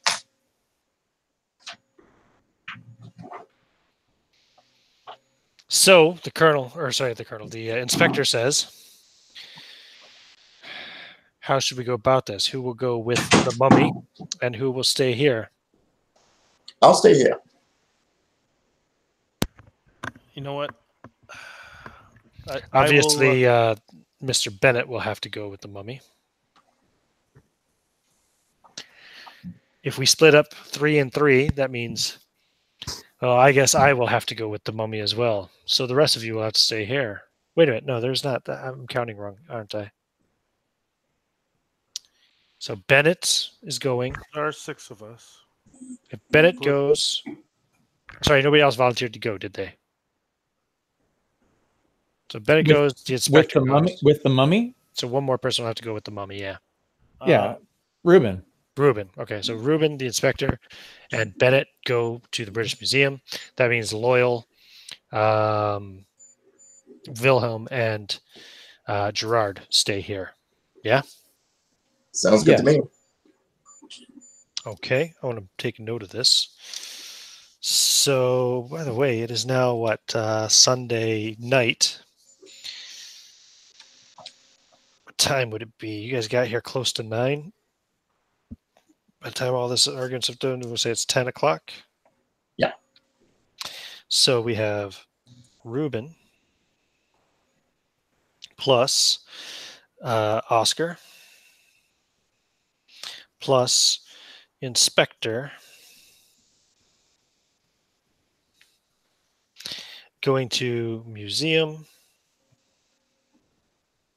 with a fake mummy. And fake scrolls. Sure. And then we have Wilhelm, Loyal, and Gerard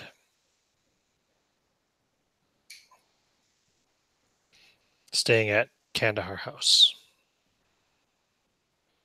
Okay. Very good. I can dig it.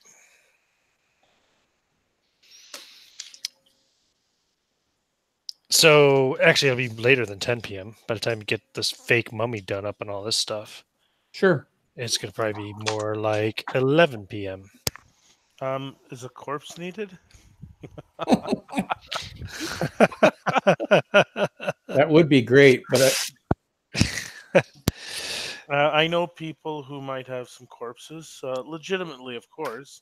Yeah, but do you know people out here in Hampstead? You're a long How way far is from college? Yeah. Pretty far. Oh, then no. You're not in the city right now. You're then in I'm like way what would out. be like a very kind of somewhat rural suburb. I'm Maybe not. very Maybe out- rural is not the right term, but you know what I mean. It's like a. so Loyal makes his own meme. You had one job. Actually, I can tell you right now. Let me see. Hampstead to London. So to downtown London, you are. Oh, well, actually, it's only like 5.5 miles. You know, but I think once any inspection's done, the gig will be up. So yeah, true enough. Okay, cool. I think that's a good place for us to leave off with this session because Merrick's had to go. Very good. We've got a plan of action, and then we can pick up with session 4. It'll be I think in session 4, I think we'll be able to wrap this one up. I think that'll be the finale, as it were, to Night of the Jackals, because you guys have made pretty good headway and are definitely ruffling some feathers. I think things are going to come to a head real soon. Right. Good. Indeed. Oh, real quick before I turn off the recording, I guess let me read this scroll real quick. So, the one, Abaddon scroll number 7 says, "Our gods are the gods who live in the stars, for they are the very light of those stars and even the darknesses between them. For there is neither light nor dark to them, both are the same. Osithoth, who though blind is the lord of them, ruling them all. No, hold on a second. Osithoth, who though blind is the lord of them all, ruling them, though he heeds them not." There we go. It's not easy to read this stuff. Okay, well, just make a sanity check. King of darkness, master of all wisdom, bringer of fire to the first men, father of Set. Tuatha, to whom all dead souls must pass in the end. Sanity check. Their wisdom was given to sect out alone, for their word had been, sect out shall be the bringer of our wisdom, for no other man can know all that he knows and yet live. As he lay dying, sect out told us of his prophecy, that though he might die, we were to preserve his body and soul intact, for in years to come he would return, though not to us, nor even in our land. Unbelievers, he said, would take his body from our brotherhood to a distant land undreamt of by us. There, he said, Nyarlathotep would grant wisdom to one who would beseech the tomb god Tuatua to release Sektout from his sleep. Then would Sektout live again, and through his living bring them to the land of the unbelievers. And then once again the old gods would dance amid the ruins of our world, as they had done at the dawn of time. Very good. You know, There's a lot more stuff in there, but that would require many hours of reading. We should get at least 1 or 2 points of Cthulhu Mythos for reading that. Nope. No, you need to read the scrolls properly if you want to do that. To learn what spells are inside of them. And, no. And in context of character, not players, you are portraying a Prussian, an arrogant, aggressive Prussian. No, he's not. He's not arrogant. Whoa. You misunderstand. He's not an arrogant Prussian. He's a libertine, actually. He's not arrogant. That's how all Prussians weren't arrogant. I didn't say they were. I said your guy was. Let me finish. Not. No, you're seeing him as that. He is not arrogant. Finish, Sean. What were you going to say? What I was trying to say was we already have a tenuous relationship with everybody in the area. He's obviously pissed off, and you're insulting a British man not being a British in front of a British official and British citizenry. So just by the sake of having to gone through all the colloquial schools and everything else to get to where he is, he has to stand up for the colonel against you. That's why he didn't stand you down. He didn't put you in your place. He just nodded for the inspector to get in between so you'd stop browbeating a respected citizen who's a British citizen in a British place. But that's all it was. But you're my partner, though. And for ourselves, but in public, he's still a British man and you're a Prussian. That's what it was. It had nothing to do with anything else. I understand what you're saying. I understand. That's all it was. That's what I'm trying to say. It's nothing. It's not play or nothing. It's just he's being a British citizen in front of another British citizen, and we have to build bridges. That's why he went to Holmes. That's why he went to But the thing is though, then that's why Zorn would have said to you, you need to trust me on what I'm doing. Don't say that. You don't correct a British citizen in front of British citizens being a Prussian is what I was saying. You just took the insult that he tried to bypass and made it worse. But but his reply to you would have been what Zorn would have said. If he's that arrogant, he would have said, you shouldn't do that. Exactly why I said he's arrogant. Okay. All right. Which is fine, which is 100% cool, but we still have to, in the future, build other relationships, and that's what he's trying to do. So now if he has to come back to the colonel's going to respect that he at least stood up for him against That's all it was. It was strictly staying in character. That's all it was. Okay, I hear you. All right, I'm going to end the broadcast then. So thanks for playing, guys. All right, guys. And